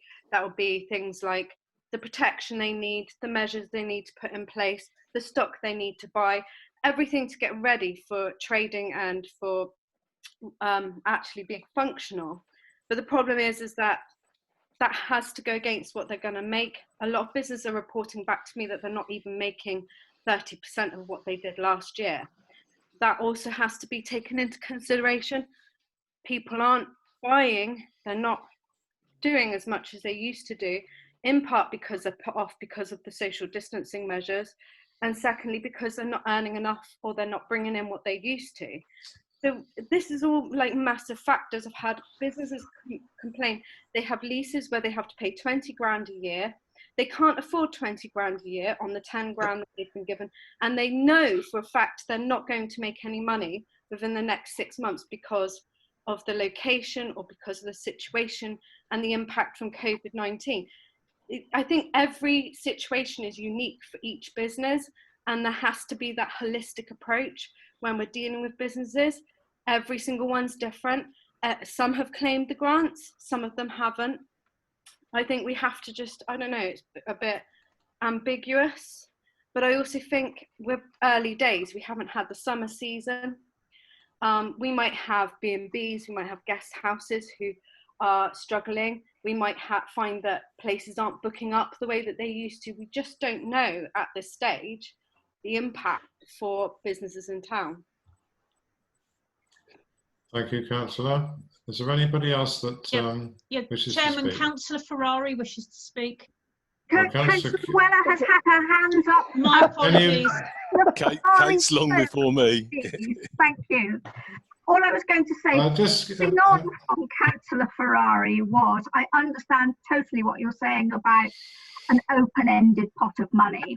I'm just wondering whether we couldn't say something like up to X percent, and you can have, you know, 20% of what you're claiming or 80% of what you're claiming to have lost. So we've got a percentage there. It's just a suggestion. The other thing is that I absolutely think, and I think I may have been Councillor Legg who said it's already there in the provision. If you have one grant, just as the government have said, you can't. Some grants you can claim more than one, but some you can't. We need to have a way of reading that, just to get it clearer. It's fine to leave everything to somebody's discretion, but there does need to be strong guidelines within that to work. Thank you, Councillor. If you raise that, use your raise hand icon button, then I can see who wants to speak, because I can't see everybody on the same screen. My hand was raised all the time, Chairman. Yeah, but not on the icon thing, on the No, right-hand side. Icon. It was on, Chairman, on the icon, I promise. I beg your can see it pardon? on my screen. Okay, well, I couldn't see it on mine. Anyway. Sorry, anyway, let's move on. Okay, can we move to a vote? We've got 4. No, I still want to go. Oh, who was that? Sorry, who was that? Councillor Ferrari wishes Sorry, to beg your speak, pardon. Sorry. Firstly, Councillor Gray's point, I have section 3.2 of the business tenant and licence support policy in front of me. There is no section there about grants. It talks about trading accounts, income, expenditure, doesn't talk anywhere about grants. Under our scheme, they can apply for a central government grant and one from us. To address some of the other points that people are talking about, everybody is absolutely right that these companies are in serious trouble, but we have a role to sit there and deal with businesses that are in trouble, but we are proposing to take money from residents who are in trouble because they can't choose not to pay our precept. So we're taking money from residents who are in trouble and transferring it to businesses that are in trouble. And I don't have a problem with the principle of doing that. I do have a problem with the principle of uncontrolled transfers of money. And there are plenty of perfectly good ways, as Kate has suggested, that you could limit the amount of money that could be spent in total, could be spent on an individual business. But us not taking any of them is us stuck in our responsibility to the precept payers of the town. Thank you. Yeah. Thank you, Councillor. Does anybody Sorry, want... Mr. Mayor, can I just clarify? Just coming back to the actual policy, 3.2, it does say to detail each business support measure, grants, loans, etc. from government and or Dorset Council applied for, received or rejected for, including the individual amounts. Thank you, Matt. Has anybody else got any comments to make? Thanks, Matt. Anybody else any comments to make? Yes. Okay, we've got recommendations. Yes. Recommendation A to be taken on its own, B to be taken on its own, C and D taken together. Is everybody happy that we, do we need a proposer and a seconder for that, Jane? You're on mute, love. My apologies. If you have a proposer, a seconder and a vote. Oh, somebody's got their microphone still open. I can hear an awful echo. A proposer and a seconder for A, and then we will move on to B separately because that is a little bit more complicated. And Okay. obviously is only relevant if A is carried. Okay, fine. Sorry, my point of order. I took the recommendation as being that it was up to the appointed parties to judge from that selection of A, B, C, and D what might be most appropriate when they look into the application.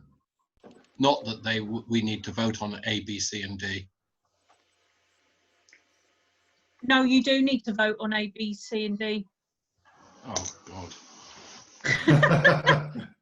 Yeah, I think I that's need to probably think our hard. own thing, actually. Okay, let's go Because to A. A is that you are approving the setting up of the business tenant support panel. And that is something you do need to vote on. We need... Right, we need a proposer for that one then, please. I proposer. Councillor Wakeling, a seconder?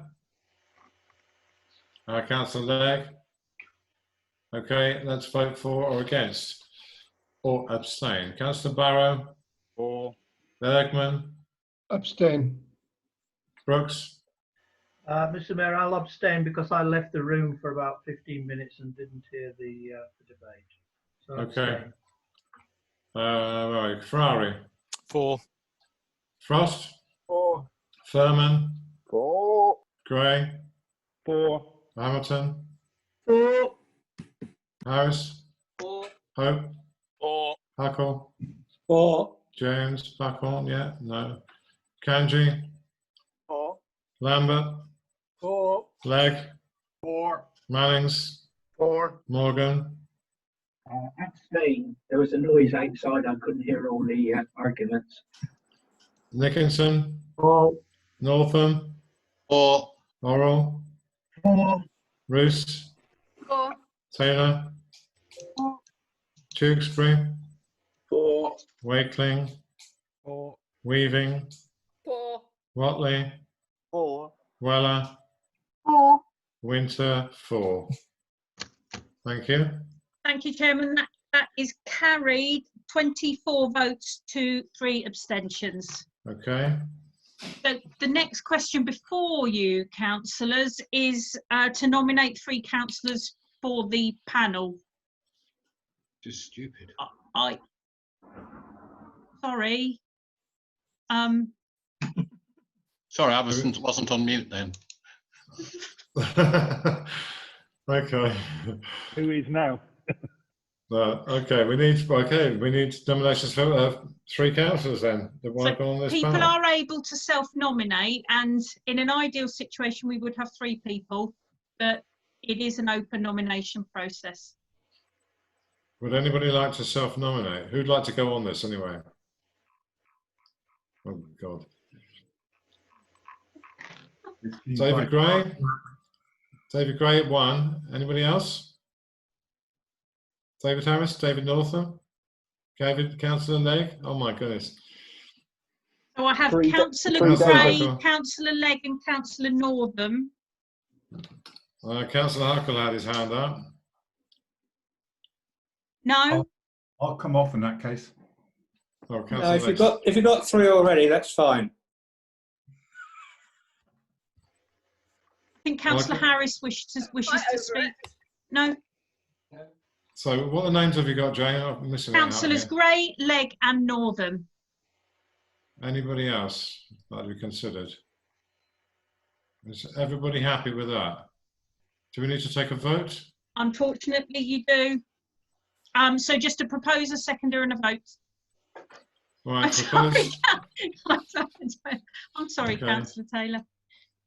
Right, sorry, Jane, can you read those names out again, please? Gray, Legg and Northam.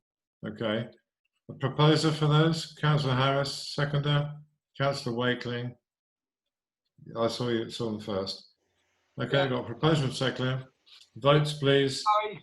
Surely we can now take a vote on B, C and D together. No. No, let's. I want to vote differently. Right. Okay, well, okay, we'll just do B then. Barrow, Councillor Barrow. 4. Bergman. 4. Brooks. Abstain. Ferrari. 4. Frost. 4. Furman. 4. Gray. 4. Hamilton. 4. Harris. 4. Hope. Hope. 4. Huckle. 4. James. Kanji. 4. Lambert. 4. Legg. Abstain. Mannings. 4. Morgan. 4. Nickinson. 4. Norrell. 4. Northam. Sorry, Dave, missed you. 4, but am I allowed to vote if I'm nominated? Yes. Good. Roos. 4. Taylor. 4. Tewkesbury. 4. Wakeling. 4. Weaving. 4. Watley. 4. Weller. 4. And Winter. 4, sorry. But that is carried by 25 votes to 2 abstentions, and the panel shall consist of Councillors Gray, Legg and Northam. Okay. The next bit, C and D could be taken together. Is everybody happy with that? Yep. Do I have a proposer, please? Yeah. Who was that? Furman. Councillor Furman, okay. A seconder, please. I'm happy to second. I saw Ryan, yeah, I saw you first. Thank you. Let's go through that again. That's everybody happy with the proposal, yeah? Okay. Mr. Mayor, can we just, sorry, I've lost my screen. Can you just tell me what those C and D are again, please? Because I can't. Of course, I'm happy to step in, Chairman. So C is that the council adopts the attached business tenant and licensee support policy. And D is the council delegates authority to the panel to make decisions to support the tenants and licensees' financial hardship and the best interests of the council as detailed within the report and business tenant and licensee support policy. Okay. You happy with that, Richard? Yes, thank you. Yeah. Okay, fine. Right, there we go again. Councillor Barrow. 4. Bergman. Against. Brooks. Abstain. Ferrari. Against. Frost. 4. Furman. 4. Gray. 4. Hamilton. 4. Harris. 4. Hope. 4. Huckle. 4. James. Kanji, sorry. 4. Lambert. For. Legg, For. Mannings, For. Morgan, For. Nickinson, Against. Northam, For. Orrell, For. Roos, 4, Taylor, For. Tewkesbury, For. Wakeling, For. Weaving, 4, Watley, For. Weller, For. Winter, 4. So, Chairman, those two recommendations are carried by 23 votes for, 3 votes against, and 1 abstention. Okay, thank you very much, Town Clerk. Let's move on to the next item, please. It's 9:10. Does anybody want a break, a 5-minute break, or is everybody quite happy? No answer came, the swift reply. Okay, we'll move on to item 17 then. Councillor Bergman, item about the Weymouth ferry service. So, Councillor Bergman, please. Thank you, Chairman. I'll take your comments on board. I'll be brief. So if I can assume people have read the report, that would help. At the last meeting of the Town Council, it was agreed that myself and Councillor Huckle would undertake some initial inquiries into whether it was feasible to run a ferry service from Weymouth. So we've done that. We've spoken with and contacted only 2 ferry companies, as these were preliminary inquiries, and also an advisor from the State of Guernsey. And it does appear on the face of it that there is significant interest, and more than that, from today I've had approaches about running a ferry service. In my view, there are significant benefits, as I've outlined in my report, so I don't need to go through those again, but major benefits to the people of Weymouth. Now, last year, I just want to recall very briefly, last year when we had our strategic away day, I think Councillor Wakeling suggested this, and we all agreed that we needed to do something big for Weymouth. We've got 29 councillors, I think it's 29 or 27 councillors, and we said we want to do some big stuff for Weymouth. So I think we should actually proceed in taking this further. The report, just to stress, the report does not say that we should have a ferry service. The report states that we need to investigate more at pace to establish whether we should have one or not. So my view is quite clear. However, it's based on assumptions I've received to date, and of course they could be wrong. So my report is suggesting we need to take this on a little bit further and formalise it with support from officers. The one thing I would like to make a couple of points so before we vote on my motion. So the first thing is Dorset Council. One or 2 people have said, isn't this the remit of Dorset Council? Well, in my brief time as a councillor, often it's said, well, this is Dorset Council, we need to refer to Dorset Council. Whenever I've spoken to Dorset Council, which luckily isn't a lot because I don't like doing that, whenever I've spoken to them, they always say, well, it's Weymouth, it's your town, you need to take the lead on this. And I think we actually need to take the lead on whether we want a ferry service or not, based on credible evidence. And I think what we need to do is now try to get that evidence. I have had many comments, unbelievable amount of comments over the last few days, 3 figures in terms of a lot of thought about it. And I think we owe it actually now to take this forward and do this properly. Should and is a ferry service viable or not? And I'm proposing that we set up a task group to investigate this further and report back to the full council. So in other words, no major decisions today on whether we want a ferry service or not, but to take this forward at pace to establish with evidence, is it feasible, and the pros and cons of running a ferry service from Weymouth. Happy to take questions, Chairman. Thank you, Councillor. Yeah, it's a feasibility study, a short-term feasibility study. And I personally fully support it, actually. If anybody has anything to say on this one, Councillor Barrow, you've got your hand up, I think.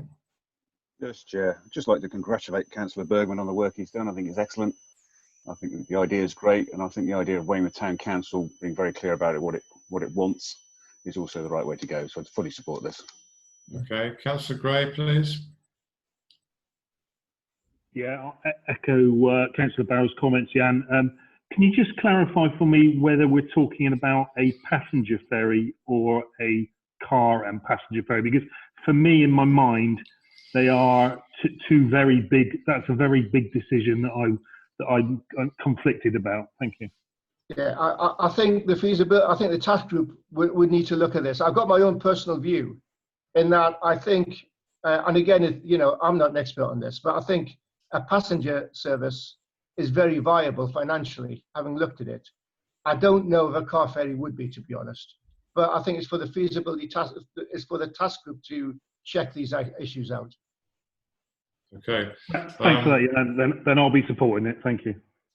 Councillor Lambert, you've got a hand up. Councillor Lambert. Yeah, trying to get in. Yeah, I'd echo what's just been said. Well done to Councillor Bergman for getting this far. I'm very concerned about the environmental implications. Councillor Gray's just raised the issue as to whether it's a car ferry. That really does change things.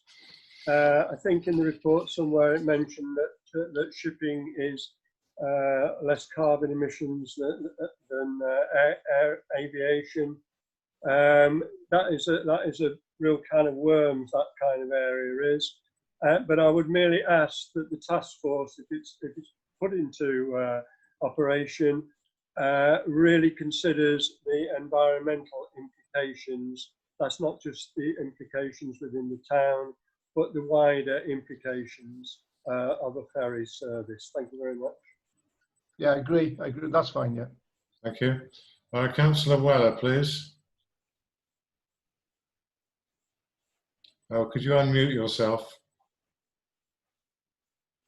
Councillor Weller, did you want to speak? Yes, I did. Sorry, I lost my screen for a moment there. Just that I'd like to second Councillor Bergman's notice of motion and go to a vote, because Dorset Council won't do anything unless they have support from the Town Council. Lovely, thank you. Councillor Manning. Thank you, Chair. Being as some of you know, I'm an expert Bristolian. And all Bristolians used to say you go to Weymouth for your holidays. But a lot of us used to use the ferry over to Jersey and Guernsey. I first went to Jersey when I was in the Scouts at 14. And we used the boat out of Weymouth. But one thing is the connection. People nowadays want to get to the docks. We don't want the place being saturated with cars that are left parked for a week or a fortnight. I'd like to see, I expect I'm talking with somebody, the trains using the people from Bristol as they used to. The 8 o'clock train on a Saturday morning was always crammed full with people going on holiday and getting the afternoon ferry boat to Jersey. I've been on that Jersey boat and it's very good. So I'm thoroughly in favour of this, but we must have, I'd like to see the train service even going along the harbour. The track's still there to take people from the train straight into the boat as we used to do it. Anyway, thank you, Chair. I'm for it anyway. Thank you, David. I think that the detail has got to be fleshed out at some other time. I think, quite honestly, if we start talking about the detail, I think the points being made about traffic and so on are valid. But we have a recommendation. We can take the two together, I think, unless anybody else has got anything to say. Councillor Furman, your hands up? Did you want to say any more? Yeah, I support the motion, Councillor Bergman, but I'm really enthused by your attitude towards Weymouth Town Council doing things for itself and not being something that waits for DC to get down on their list. I think this is a great move in terms of a moral aspect of us doing stuff for ourselves. So thanks very much, mate. Okay, David Gray, did you want to say anything? No, okay, fine. Okay, we can go to the vote then. We can take the two together, I think. Here we go again. Councillor Barrow. For. Brooks. For. Bergman. For. Obviously. Councillor Ferrari. For. Frost. For. Furman. For. Gray. For. Hamilton. For. Harris. For. Pope, For. Huckle, For. James, Kanji, For. Lambert, For. Legg, For. Mannings, For. Morgan, For. Nickinson, For. Nova, For. Orrell, For. Roos, For. Taylor, For. Tewkesbury, For. Wakeling, For. Weaving, For. Watley, For. Winter, yes, 4, Weller, 4. For. Oh, sorry. Okay, brilliant. Thank you very much for that. Let's move on to item 18, neighbourhood planning. Perhaps Councillor Hamilton or Councillor Northern would take the lead on this one, please. Thank you, Chair. Councillor Hamilton speaking. This is asking full council or for your support in requesting area designation. So Weymouth Town Council needs to apply to be the relevant body for forming a neighbourhood plan. As you can see from that opening paragraph there, this is about putting in place planning policy for future development, and it's about the use of development of land. It's about thinking about ambitions and visions. At the moment, I admit nothing is more important to anyone than dealing with the fallout from the COVID lockdown. That's the most important thing. But planning continues day in, day out, and this is a chance for our residents and businesses to have positive input. Very briefly, of course, within the Weymouth area, we already have a neighbourhood plan, the Sutton Points neighbourhood plan.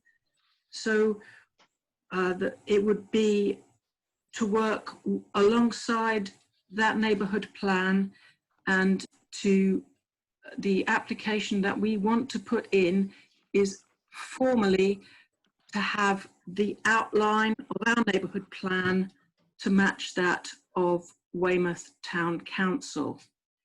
The working group that we've had to date is exactly that. It's an internal working group of councillors. It's essential for us to now reach out and propose a steering group to include our residents, our businesses, and to work together to hear from people who live in Weymouth about how they want land used here. It touches on all kinds of things: social, economic, environmental, and you can see the recommendations there at the end. There are four simple ones. This is a seeking council approval to formally seek the area designation from Dorset Council. It's to begin work to set up a steering group to seek views from our communities, apply for grants to cover this work, and including the option to engage a consultant. Councillor Ferrari mentioned earlier about cost of projects. Of course, that's an important question. It would be our intention to bring back a fully costed plan to a future meeting. The first thing to do is two things. One, apply to Dorset Council for the neighbourhood area designation. Two, to set up a steering group reaching out to our communities, and it would be for the steering group to look at the scope. Thank you. Sorry. Thank you, Lucy. Yeah, I think it's very important. I mean, Sutton Points have gone through the process. I understand that Portland is going through the process at the moment, and I think it's very important that we set up this thing so that we do have we have our own plan rather than having a plan imposed upon us. Councillor Bergman, please. Thank you, Chairman. So, Lucy, I'm totally supportive of the principles you mentioned, but obviously I've got to mention Sutton Points, because the democratic legitimacy of the Sutton Points plan is just paramount and fundamental to to democracy that's happened over the last 5 to 10 years. And we've always spoken about communities getting together to manage themselves and to take forward their own plans and responsibilities. So just the wording worries me a little bit. 8th paragraph down, when you talk about certain points, the words, the certain points plan is respected and included. So I respect what some politicians say, but I don't necessarily agree with what they say. So I would rather that changed to the fact that the certain points neighbourhood plan is totally unaffected, and then I can support it. Lucy, would you like to come back on that one, please? Thank you. Thank you for your question, Councillor Bergman. It's absolutely right that we work with communities within the Weymouth Town Council area. As you see at the opening paragraph of the document, it will be for those on the steering group to plan the scope. I've already contacted the body responsible for taking the Sutton Points plan forward to seek to learn from their experience, to offer reassurance that we want to work with, and to offer reassurance that we want to incorporate the aims and objectives that they work so long and hard to establish.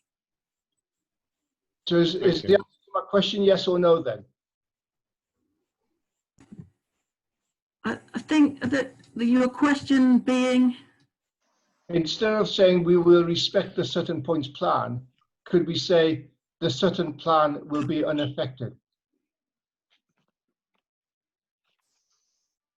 Well, the recommendations are about applying for the designation of the neighbourhood area.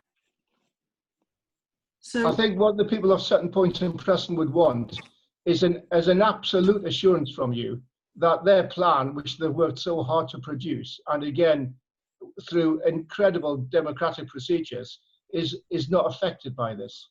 I think that's what they want to hear. So it is a straightforward question. Can we guarantee that the neighbourhood plan of Sutton Point will be unaffected? okay, look, thank you for your question. We're taking the neighbourhood plan from Sutton Points as a starting point. I don't have a crystal ball. We would aim to include and take that as our starting point. I think we're not going to change it. We're going to work with the Sutton Points team. Can I raise an amendment to? Sorry, I had my hand up. Yeah, oh, hang on a minute. sorry. Just hang on. Let's go through the chair, please.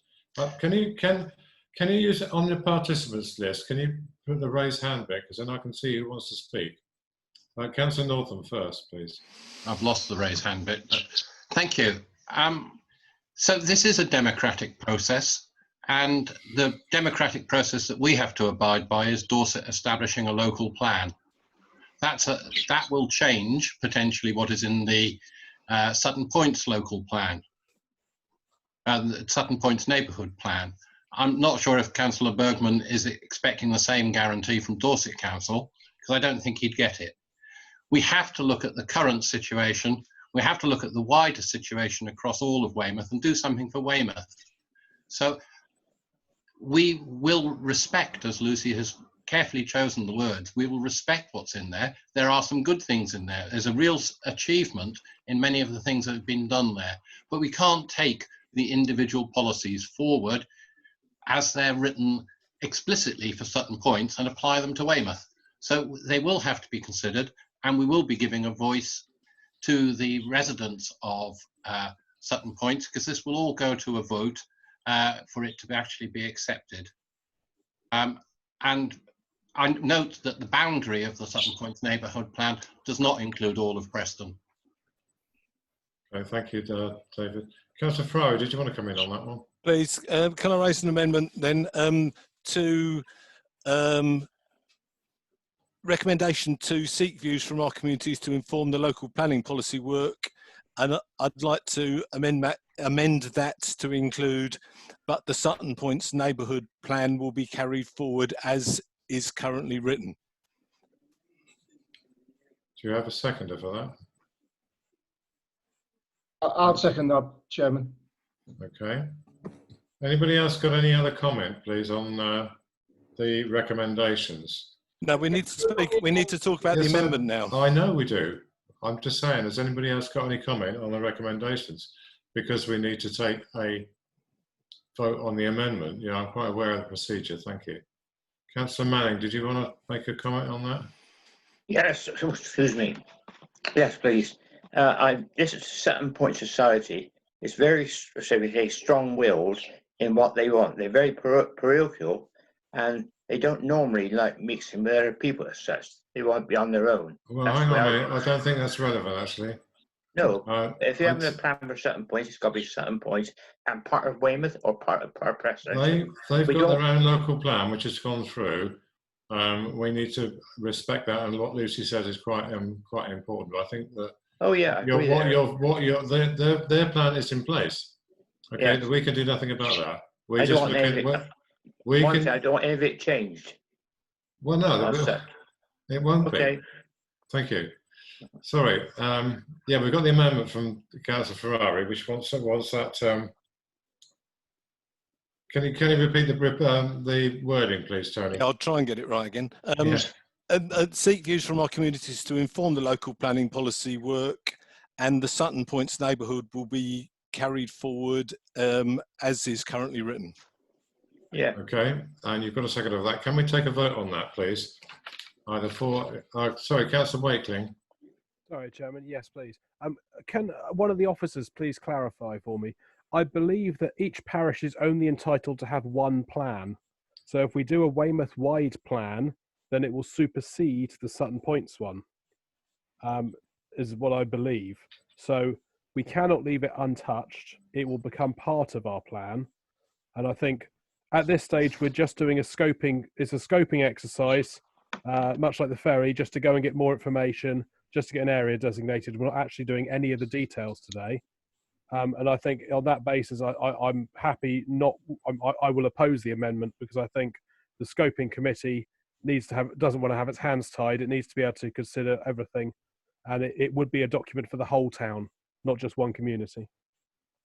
Jane, can you add any light to that? I know both Lucy and Councillor Northam have discussed this as well with planning officers. My understanding is that this is an almost unique situation. This situation doesn't happen a lot, where a new town or parish council is formed whose boundary includes an existing neighbourhood plan. As such, my understanding is from planning officers that the easiest way to ensure that a neighbourhood plan can cover the entire area is that the whole area of the town is designated as the neighbourhood plan boundary, and that Sutton Point's neighbourhood plan becomes part of the neighbourhood plan. The neighbourhood plan process from Weymouth cannot delete the Sutton Point's neighbourhood plan, negate it, get rid of it. It will come into the whole planning and form part of that neighbourhood plan. Now, the steering group may decide on a steering group level to amend, to improve, to add to the Sutton Point section of the plan. It may decide not to, but that is for the steering group to determine. And any changes will, of course, be subject to another referendum, as will the plan as a whole. I'm aware that Lucy has a hand up and may wish to add to this. Lucy? Thank you. I welcome the clarity of Councillor Ferrari's amendment, and I want to confirm again that I've been in contact with the team at Sutton Points, that we want to learn from the experience of Sutton Points, and we respect the aims and objectives of the made plan. And with planning policy, of course, Sutton Points themselves will have made a commitment, I'm imagining, to continually review this. It has an end date, and there's a commitment to continually review. My understanding is Weymouth Town Council, when it was created last year, then we took on that role of monitoring, and I would certainly not want to destroy the work. As James said, I wouldn't want to destroy that work. Residents at certain points have worked so hard, and they will want to keep informing, as all our residents do, keep speaking to Dorset Council about our priorities. And the nature of Sutton Points is part of that local community. We need to reach out to our wider communities now and speak within. It will be up to the steering group, not to the internal working group, up to the steering group to take this forward. And planning policy is very much a moving target. You'll be aware that there are government targets that supersede anything that people might want locally. I'm hoping that we can speak with a stronger voice by having a neighbourhood plan that speaks for the people of Sutton Points as well as other communities. Thank you, Lucy. Councillor Ferrari, please. For the avoidance of doubt, I think it's absolutely the right thing to do for Weymouth to produce its own neighbourhood plan. I think it's an empowering tool, and I would entirely support that process.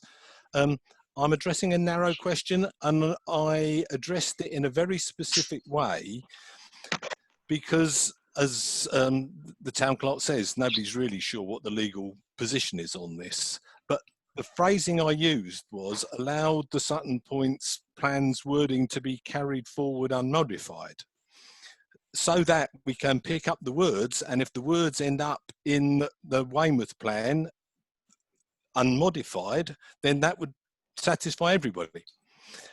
I think it would actually reinforce Lucy's position, not weaken it, on the grounds that the people of Sutton Points would be eminently supportive of a Weymouth neighbourhood plan that incorporated what they worked so hard to produce, and would be much more inclined to support a Weymouth wide one if that was what was included. But my amendment was placed specifically for a purpose, as you well understand, to check what the council's aspiration is towards Sutton Points in its neighbourhood plan. And I would suggest we move to the vote on that. Okay, thank you. Councillor Hope, please. Thank you very much, Mr. Mayor. It's my understanding from previous briefings we've had on this subject that the neighbourhood plan produced by Sutton Points and all the good work they've done will be picked up and slotted into the Weymouth one as it stands. I think we've had that clarity at previous briefings. Tony's amendment will enforce that, so I'm happy to support that and propose we move to the vote. Okay, Councillor Legg, did you want to say anything? Yes, I do, if I can, very briefly. Up to now, we've had people working, if you like, with our own working group, who seem to have taken it on board to liaise with Sutton Points personnel involved with their existing neighbourhood plan, and the relationship seems to be very good. They seem to have got on well and they understand each other, and it's proposed to have somebody from the Sutton Points in on this new working group for the area planning that we want to approve tonight. I'm disappointed that what seems to be a good working relationship at the moment is possibly being put in doubt or in jeopardy because of the attitude at this council meeting. It looks like there's division, when up to now it appears to be been good harmony. And I will not be voting for this amendment because I think it is divisive. And I rather approve of the way it's been going up to now. And I want to continue. Thank you very much. Okay, let's go to the vote, please. The vote is that we change the wording of the second. Seek the views from our communities to inform the local planning policy work, and I can't remember exactly the words I said about carrying forward. So what I have written down, Chairman, if you'd like me to please. run through what I do have. So it's to amend recommendation 2 so that it reads: seek the views from our communities to inform the local planning policy work, and the Sutton Points neighbourhood plan is carried forward as is currently written. Is that okay, Tony? Okay, fine. Right, that's the amendment, please. Let's go through the list. Brace yourselves. Councillor Barrow? 4. Bergman? 4. Brooks? 4. Ferrari? 4. Frost? Against. Furman? Against. Gray? Against. Hamilton? Harris? Councillor Harris? Muted. Against, okay. Councillor Hope? 4. Councillor Huckle? Against. Councillor James? No. Councillor Kanji? 4. Councillor Lambert? Against. Councillor Legg? Against. Councillor Mannings? Against. Councillor Morgan? 4. Sorry, I didn't catch that. 4. Okay. Councillor Nickinson? 4. Councillor Northam? Sorry, my broadband dropped out. I've reconnected. Are we voting on an amendment at this stage, or the full motion? Or The full amendment, recommend- David. So the amendment was to exclude certain points. Well, it was to add that the second paragraph, the second point was to add that That sorry, the Sutton James, just read Points it out. neighbourhood plan. So to add to recommendation 2, and the Sutton Points neighbourhood plan is carried forward as is currently written. Against. Thank you. Okay. Where did we get to? Northern. Councillor Orrell? Against. Councillor Roos? Against. Councillor Taylor? 4. Councillor Tewkesbury? Against. Councillor Wakeling? Against. Councillor Weaving? Against. Councillor Watley? Abstain. Councillor Winter? Against. Councillor Weller? Against. So against, okay. Thank you. So, Chairman, the amendment is defeated by 16 votes against, 10 votes for, and 1 abstention. Okay, fine. Now let's go to the substantive motion, which is the 4 bullet points. These can be taken as one. Can I have a proposal, please, for those? I'm proposing them. Councillor Lucy? Lucy Propose proposing? those. Seconded. Who have we got? Proposer Lucy, seconder? Councillor Harris, I think, was indicated. Okay, fine. Okay, let's go through again then, please.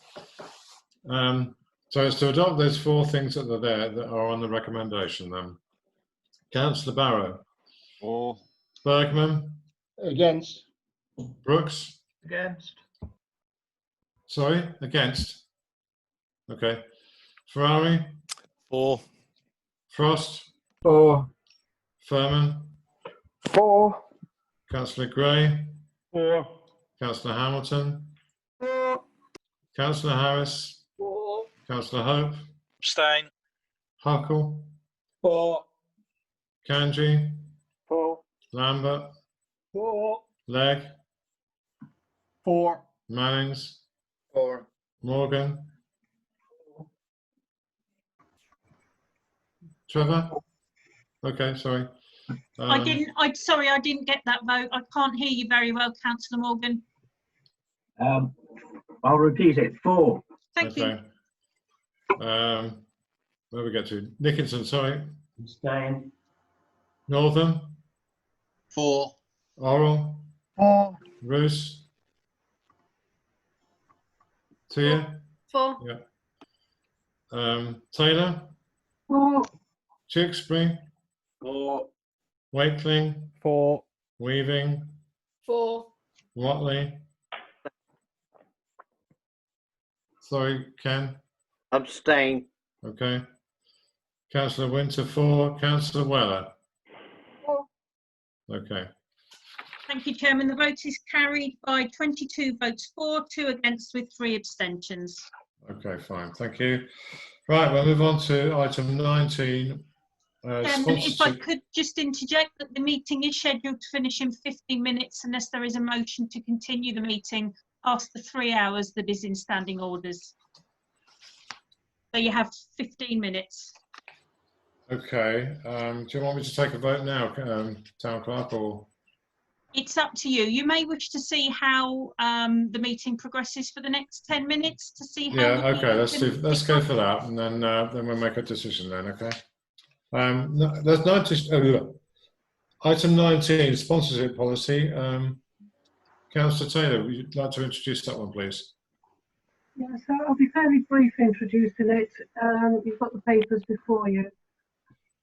This sponsorship policy comes from the income generation group.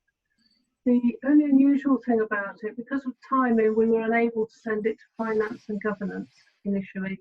However, it was emailed to Finance and Governance committee members, and their comments have been taken into account in putting this paper before you tonight.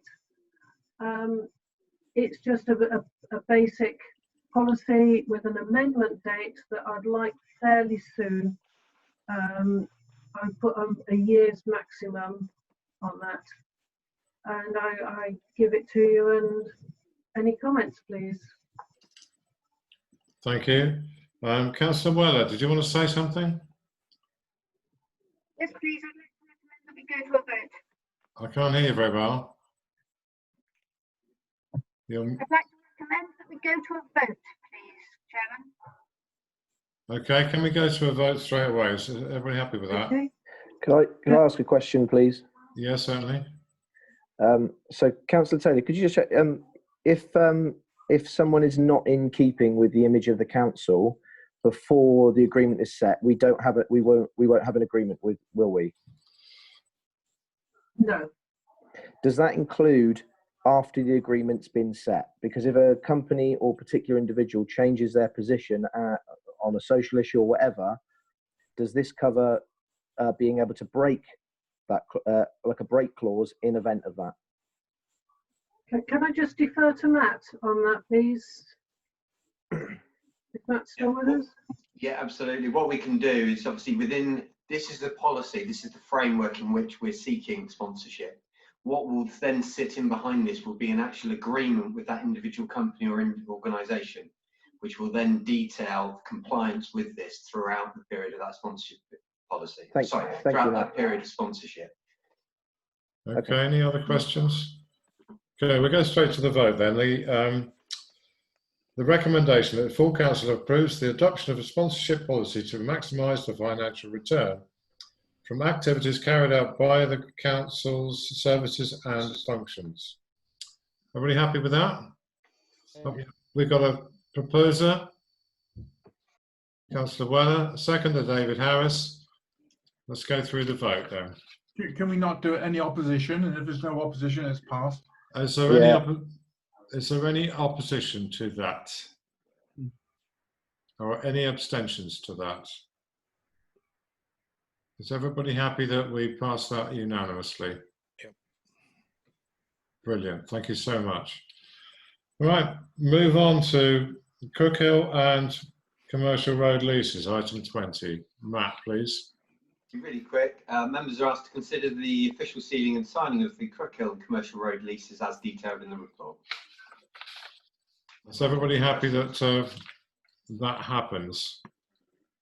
I think they have to. I think Jane does that. Do we have to do that visually, Jane? Where is it? Where are you? Are you on mute?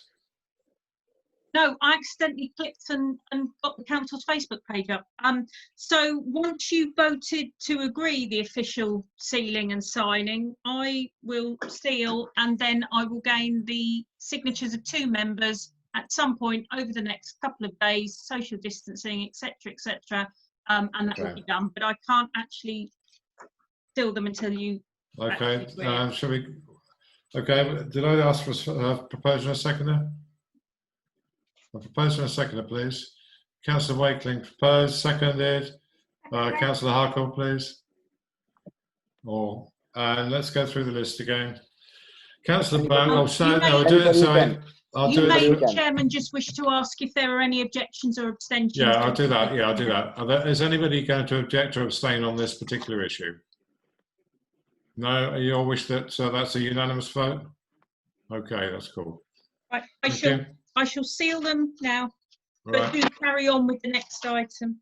Okay, fine. The next one is the play area leases. Again, this is a lease one. Matt, would you like to introduce that one, please? Yeah, absolutely, Mr. Mayor. Again, members are asked to consider the sealing and signing of the 3 play area leases as set out in the report. Okay, any question on that? Proposer that we accept? Oh, David Harris, did you want a question? You need to unmute, Dave. Can I ask Matt what the latest situation is with South Hill? Because with the South Hill lease, we were looking to potentially delay the signing of that lease so that we can look to including the land adjacent to the play area and that is presently leased to Spark, and also the land that's adjacent to the play area that was had a building on it which the Dorset Council have now knocked down and is derelict land. So can I ask Matt whether that is still a potential change that we need, and therefore to delay signing the South Hill lease at this point in time?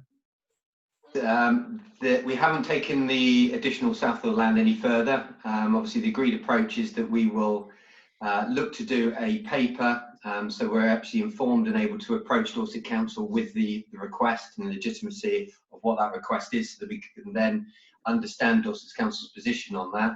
That would then come back into the council to make a decision on. And obviously it's up to members whether or not you feel that you should sign the South Hill play area lease on its own, in its own right, under the current terms that as set out. I don't think it necessarily means that we're in a worse position. I think generally what it does is it, by signing the South Hill play area lease now, at least it protects that area. We have that area sorted, defined, we can then move forward on the other aspect. What concerns me is it might cost a lot more money to change the lease as opposed to not doing anything now and then creating a new lease that covers the larger area. We've already had the costs associated with the legal, because we'd already started that process before we started the discussions around the additional land. We've already had the costs on these leases from our legal advisors. There would be, if we were to amend, then we'd have to renegotiate with Dorset Council, and then we would still have to seek further legal advice on those amendments that have been incorporated. So whichever way we look at it, there will still be additional legal expenditure from our advisors. Okay. Anybody else on that one? Okay. Can I ask if there's anybody going to vote? I've got my hand up. Councillor Barrow. Oh, okay. Sorry. Yeah, I'd just like to agree with what Matt Ryan's just said. I've chased this up, and obviously the current conditions are not conducive to actually making progress in some areas which aren't seen as priorities. So I think we should go ahead, do this, and then revisit the additional bits of land in South Hill when life has returned to a bit more like normal. Okay, fine. Okay, so is there anybody got any objection or Councillor Wakeling wishes to speak.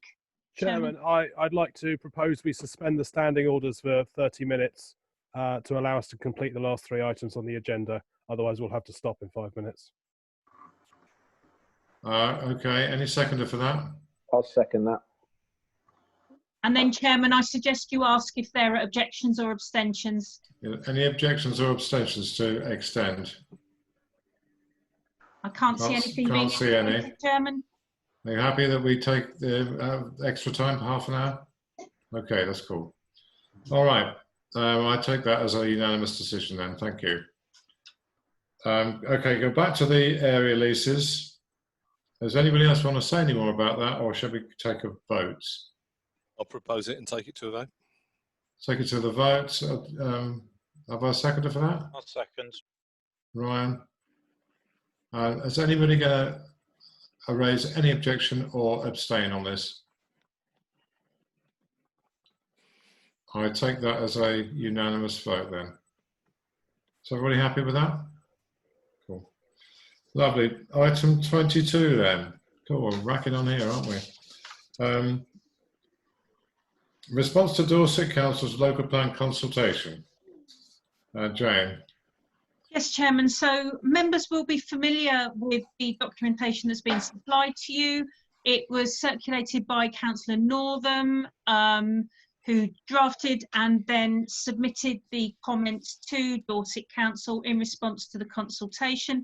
And members are being asked to formally endorse that response via the committee system, noting that it has already been sent.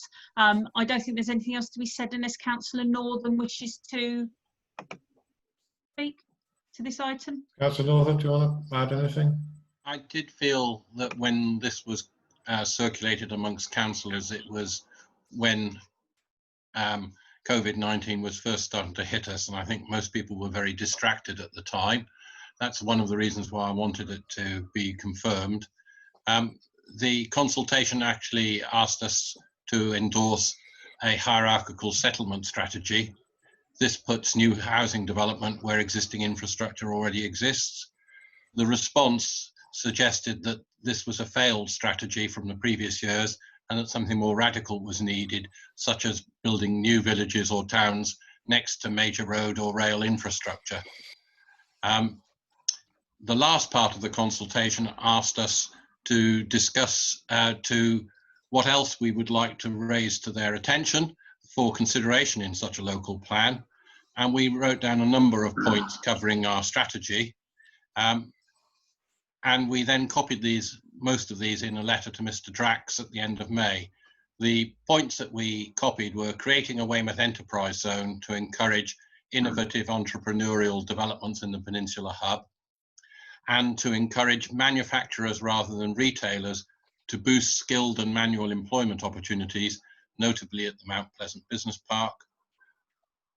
Third bullet was provision of social and affordable housing at Brewers Quay and old council offices. The consultation asked us to suggest sites. Reinvigorating the Mount Pleasant Park and Ride as a transport hub and gateway for Weymouth, ensuring that it helps South Dorset play its part in the climate emergency. And lastly, constituting a campaign group from Dorset Council and Weymouth Town Council members and LEP to promote economic development of the Weymouth, Portland and Chickle area to advance the social mobility agenda. We asked for a meeting with Dorset Council. Mr. Drax responded promptly to the letter from us on June the 4th and stated that the local plan is a matter for DC, which is very much aware of the need for low-cost housing. They and he also concurred that better paid jobs are needed and much effort is being made in that direction, with several high-tech businesses currently looking to locate in South Dorset. This is encouraging, and we at Weymouth Town Council look forward to a briefing from DC. He went on to address the asks, suggesting that we sit down with DC. So in order to add strength to our sitting down with DC to discuss these issues, I'd ask for your members' support in endorsing this response. Thank you. Okay, thank you, Councillor. Any other comments on that? Okay, we have a recommendation. Councillor Nickinson is wanting to speak, Chairman. Sorry, I beg your pardon, Richard. Yes, thank you, Chairman. I'm just a little unclear. When this came up before, I was against the question of industrialising, if that's the right word, the Mount Pleasant site, which seems to be part of this proposal. So if that is going forward as a proposal to Dorset Council, then I don't think I could support this, because I don't think it's a viable option, frankly. So if that's the case, then I feel I couldn't support this on that particular point. Thank you. Any other comments from anybody? Councillor Gray. Yeah, just a point about the Mount Pleasant Business Park for Councillor Nicholson. It isn't industrialise it because it's already designated B1, B2 and B8 employment land. This is not designated retail land. So the report or the comments from Weymouth Town Council don't change what is already in existence. So, okay, Councillor Nicholson.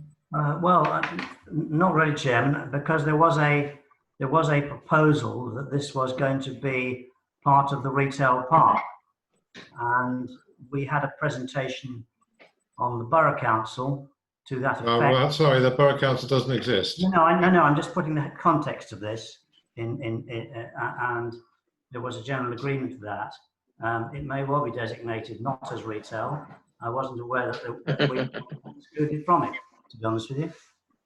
Well, Could I bring up a point of clarity? The West Dorset, Weymouth and Portland plan is what refers to the designation of this site as a business park, and sort of does the designations which Councillor Gray mentioned. So we're not changing anything. This is the extant local plan. We're just encouraging it to be adopted in that manner. We only have 14, it's about 14 hectares. We only have a target of 17 hectares. This is the only area which we have that opportunity to do something that can bring good, well-paid jobs to Weymouth other than retail. Yeah, thank you for that, Councillor Northam. I think that's important to remember. Okay, anybody else need to like to say anything on this particular issue? Okay, fine. So basically, we're asking to formally endorse a response to sent to the Council to DC on the 17th of April 2020. Do I have anybody who is going to vote against that or abstain on that one? Yes. Councillor Nickinson and Councillor Ferrari. Then well, I'm going to have to have a vote, I'm afraid, so I'm going to go through a vote. I need a proposer and a seconder first. Have I already asked for that? Can't remember. Proposer David Harris, seconder David Northam, Councillor Northam. Right, let's go through the list again. Councillor Barrow. For. Bergman. Abstain. Brooks. Against.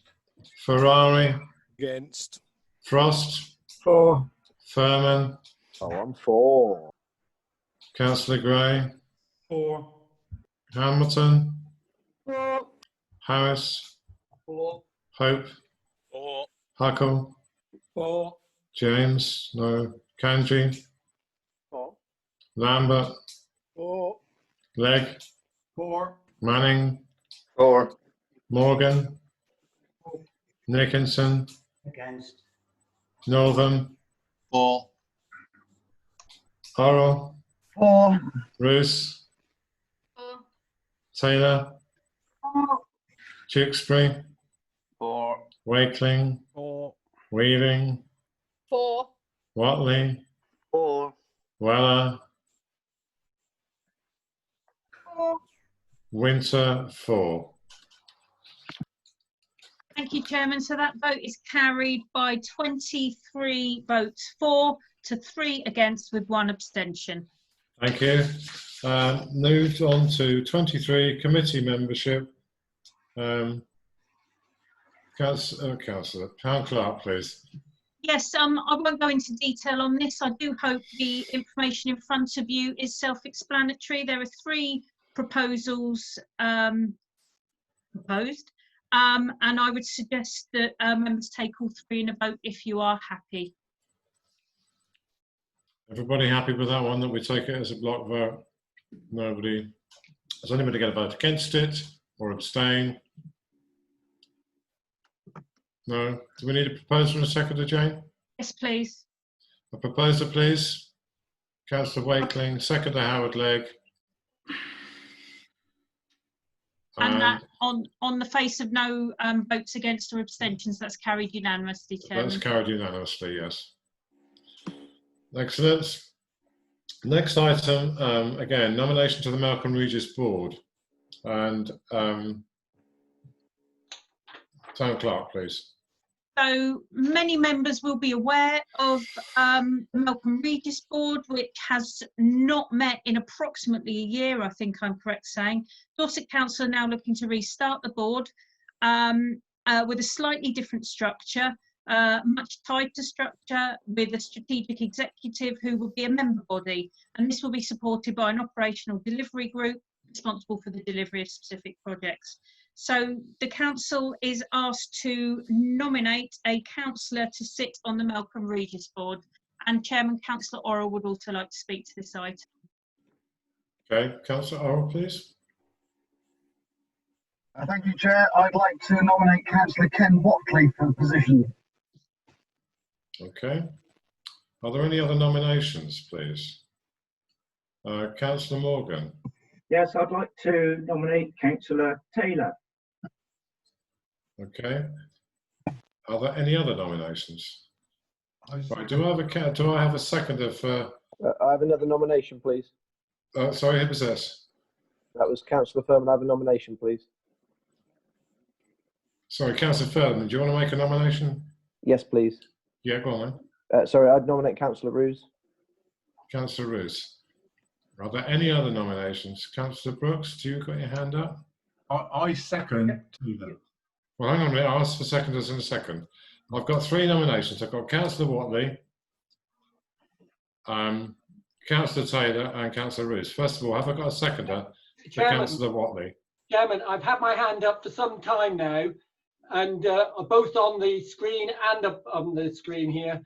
Okay. I'd like to read something before we take the vote. Well, I haven't got seconders for anybody yet. Doesn't, well, all right, but Okay, read out what you've got first, David.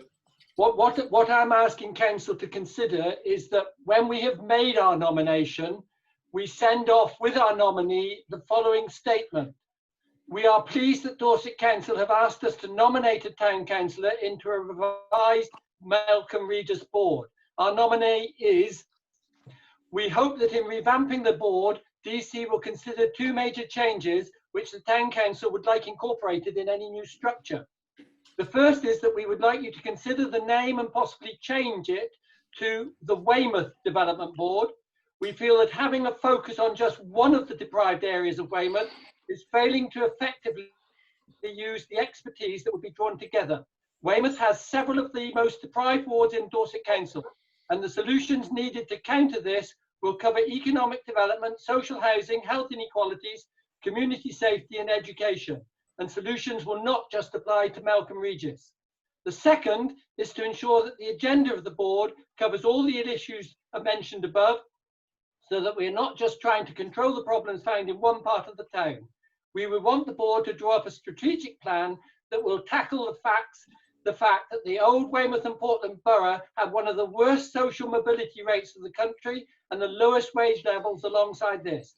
Together with the huge list of residents on the housing register and problems of antisocial behaviour, suggests that a wider and more strategic solution is needed. Our nominee will be bringing this agenda to your meetings. I would like that included, and consequently, if you agree that something along those lines should be included, that might make you think about who you might want to select for the post. Thank you, Councillor Harris. Councillor Roos, did you want to speak? I was going to second Ken. You've got a second, Ken Watley, okay. Who was the other nominations I had? Jane? You have 3 nominations in front of you, Chairman. Councillor Watley, Councillor Taylor and Councillor Roos. You will also need to take a vote on agreeing the text read out by Councillor Harris for inclusion with the nomination. Okay. Okay, so I need a seconder for, well, let's get seconders first for the people. Councillor Roos I've got as a nominee. Have I got a seconder for her, I'll please? second Councillor Taylor. Second, Councillor Taylor. Councillor Roos, is there a seconder for Councillor Roos? Is she willing to stand, of course? Have I got a seconder, Councillor Roos? Councillor Hamilton, yes? Yeah. Okay, so I've got three councillors up for or nominated, should I say? And we've got Councillor Harris's text as well. Now, how do we do this, Jane? Do we nominate the person first?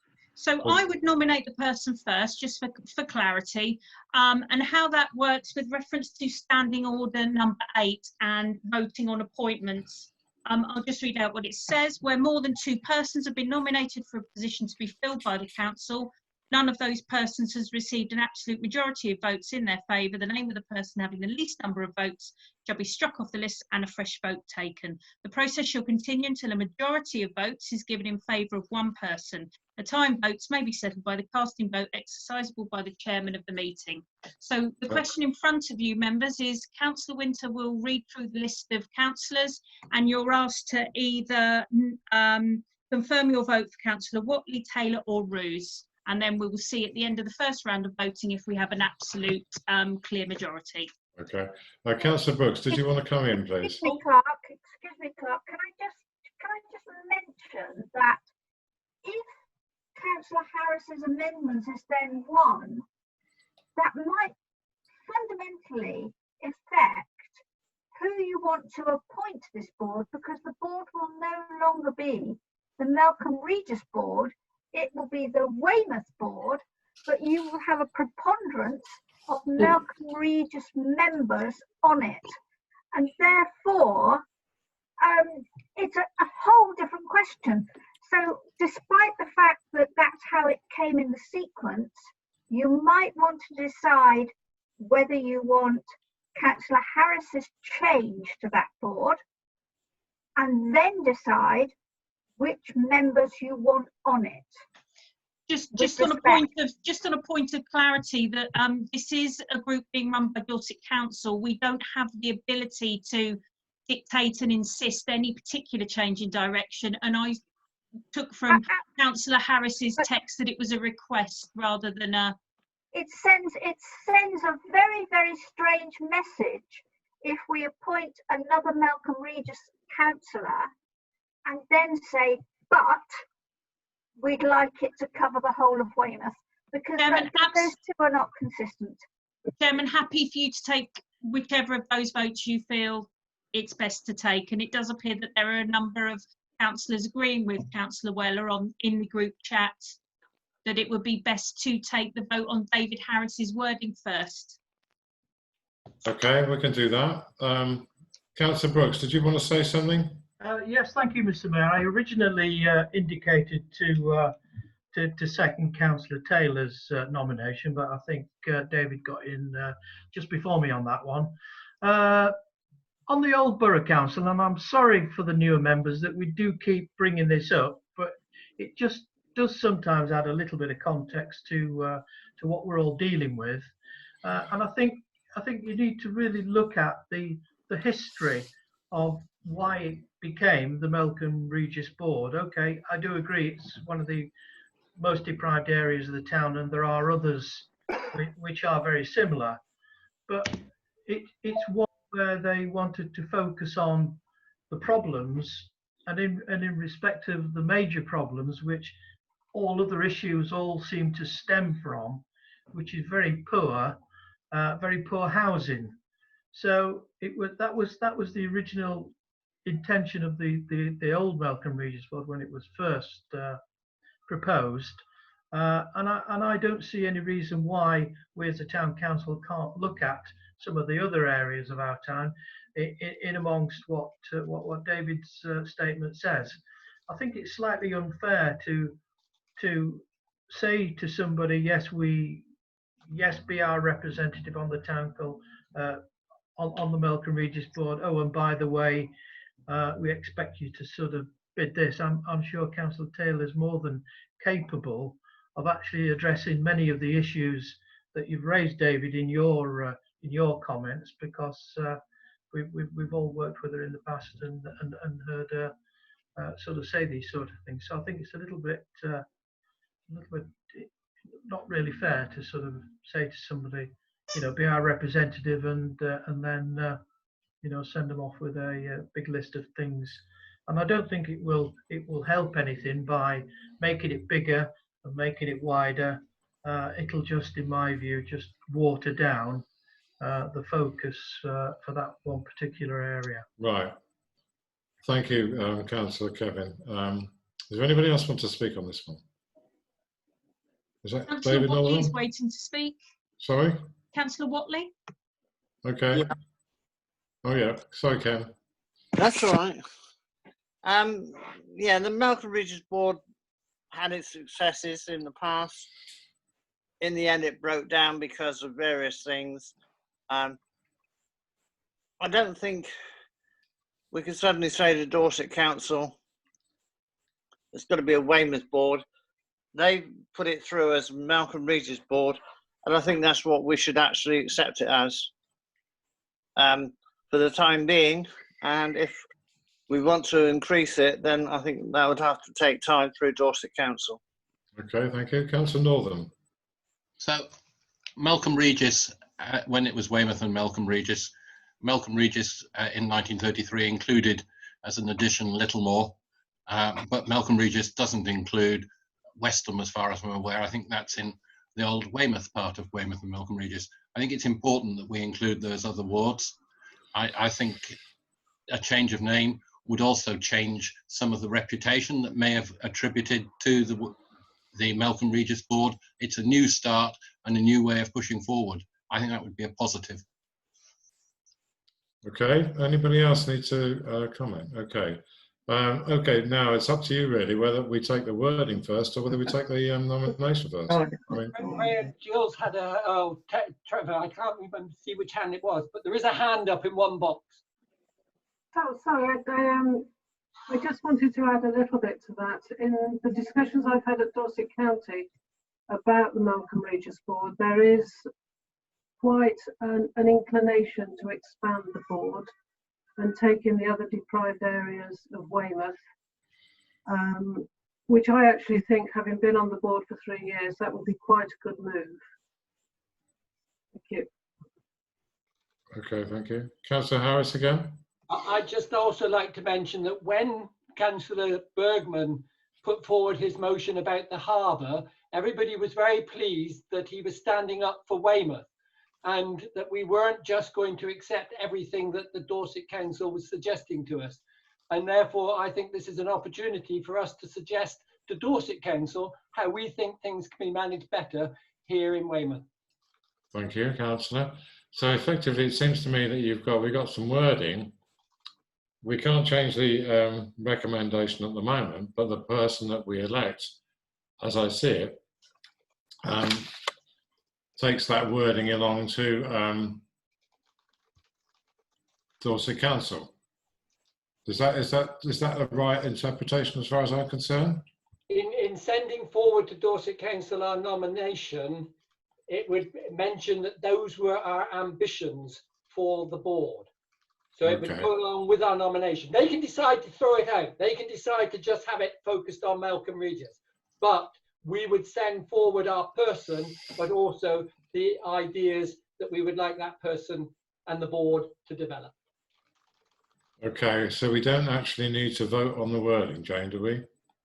Yes, if you wish that to be sent as an official line of the council, I would strongly recommend you did vote on that. Well, shall we take that first? Is everybody happy with that? I would recommend you did, Chairman. Okay, we'll take that first. You either the candidate that we elect, if you like, to go onto the Malcolm Regis board takes that, if you like, mission statement along with them. Is that fair enough, Jane? Yes, and I will use that text when sending the nomination up to Dorset Council. Okay, cool. All right, so it's the wording. If we add David's wording to, or those in favour of adding David's wording to be sent with the candidate, yeah, I hope you'll understand what I'm saying. Okay, let's go through the list. Councillor Barrow. He's now absent. Pardon? Councillor Barrow's left the meeting, Chairman. Okay, fine. Councillor Bergman. Yeah, the last thing you said, Councillor Harris, swings for me, so yes, I support. Okay, fine. Brooks? Are we just going on the wording, or can we add our nominations as well? No, just the wording for the moment. Yeah, okay, I'm agree with that. Councillor Brooks. Councillor Ferrari? For. Frost? Against. For, did you say? Against. Okay. Yeah.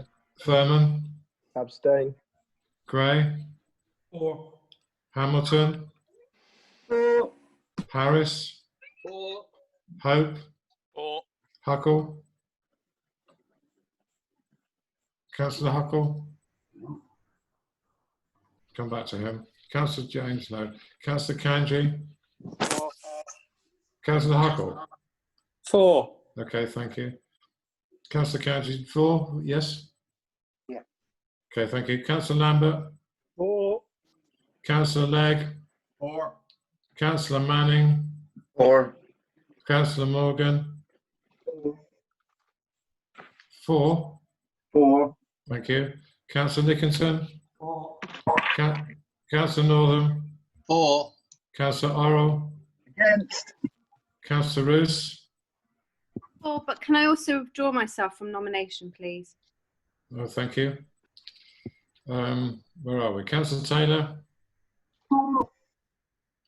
Councillor Tewkesbury? Against. Councillor Wakeling? For. Councillor Weaving?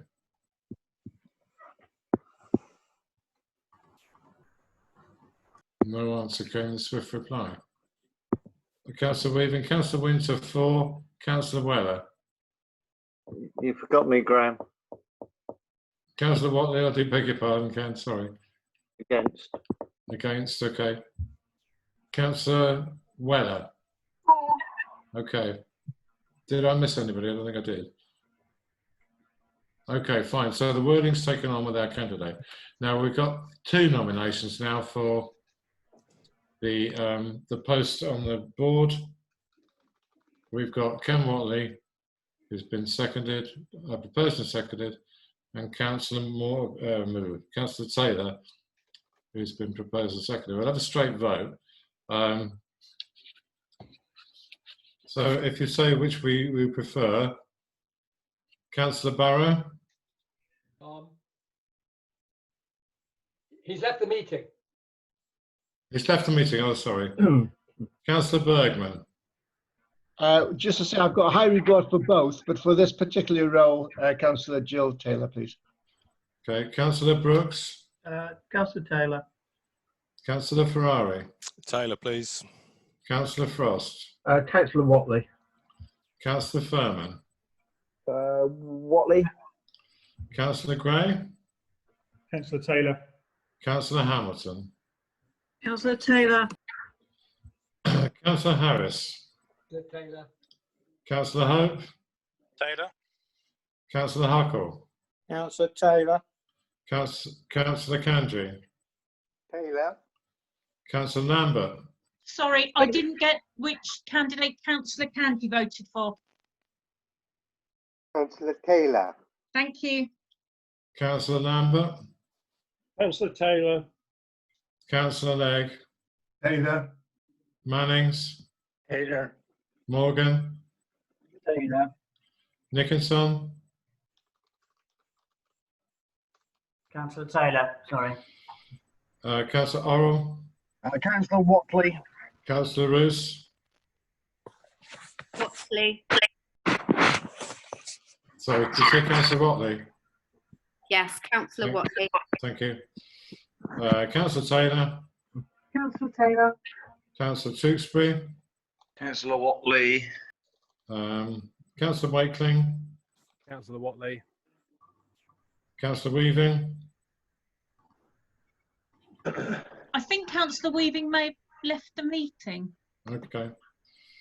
You missed me off, Graham, and I vote for Councillor Taylor. Okay, David sorry, Morgan. Dave. Thank you very much. Where are we? Councillor Watley. Councillor Weller. Councillor Taylor. Councillor Winter. Councillor Taylor, please. You left me off again, Graham. Oh, Councillor Watley.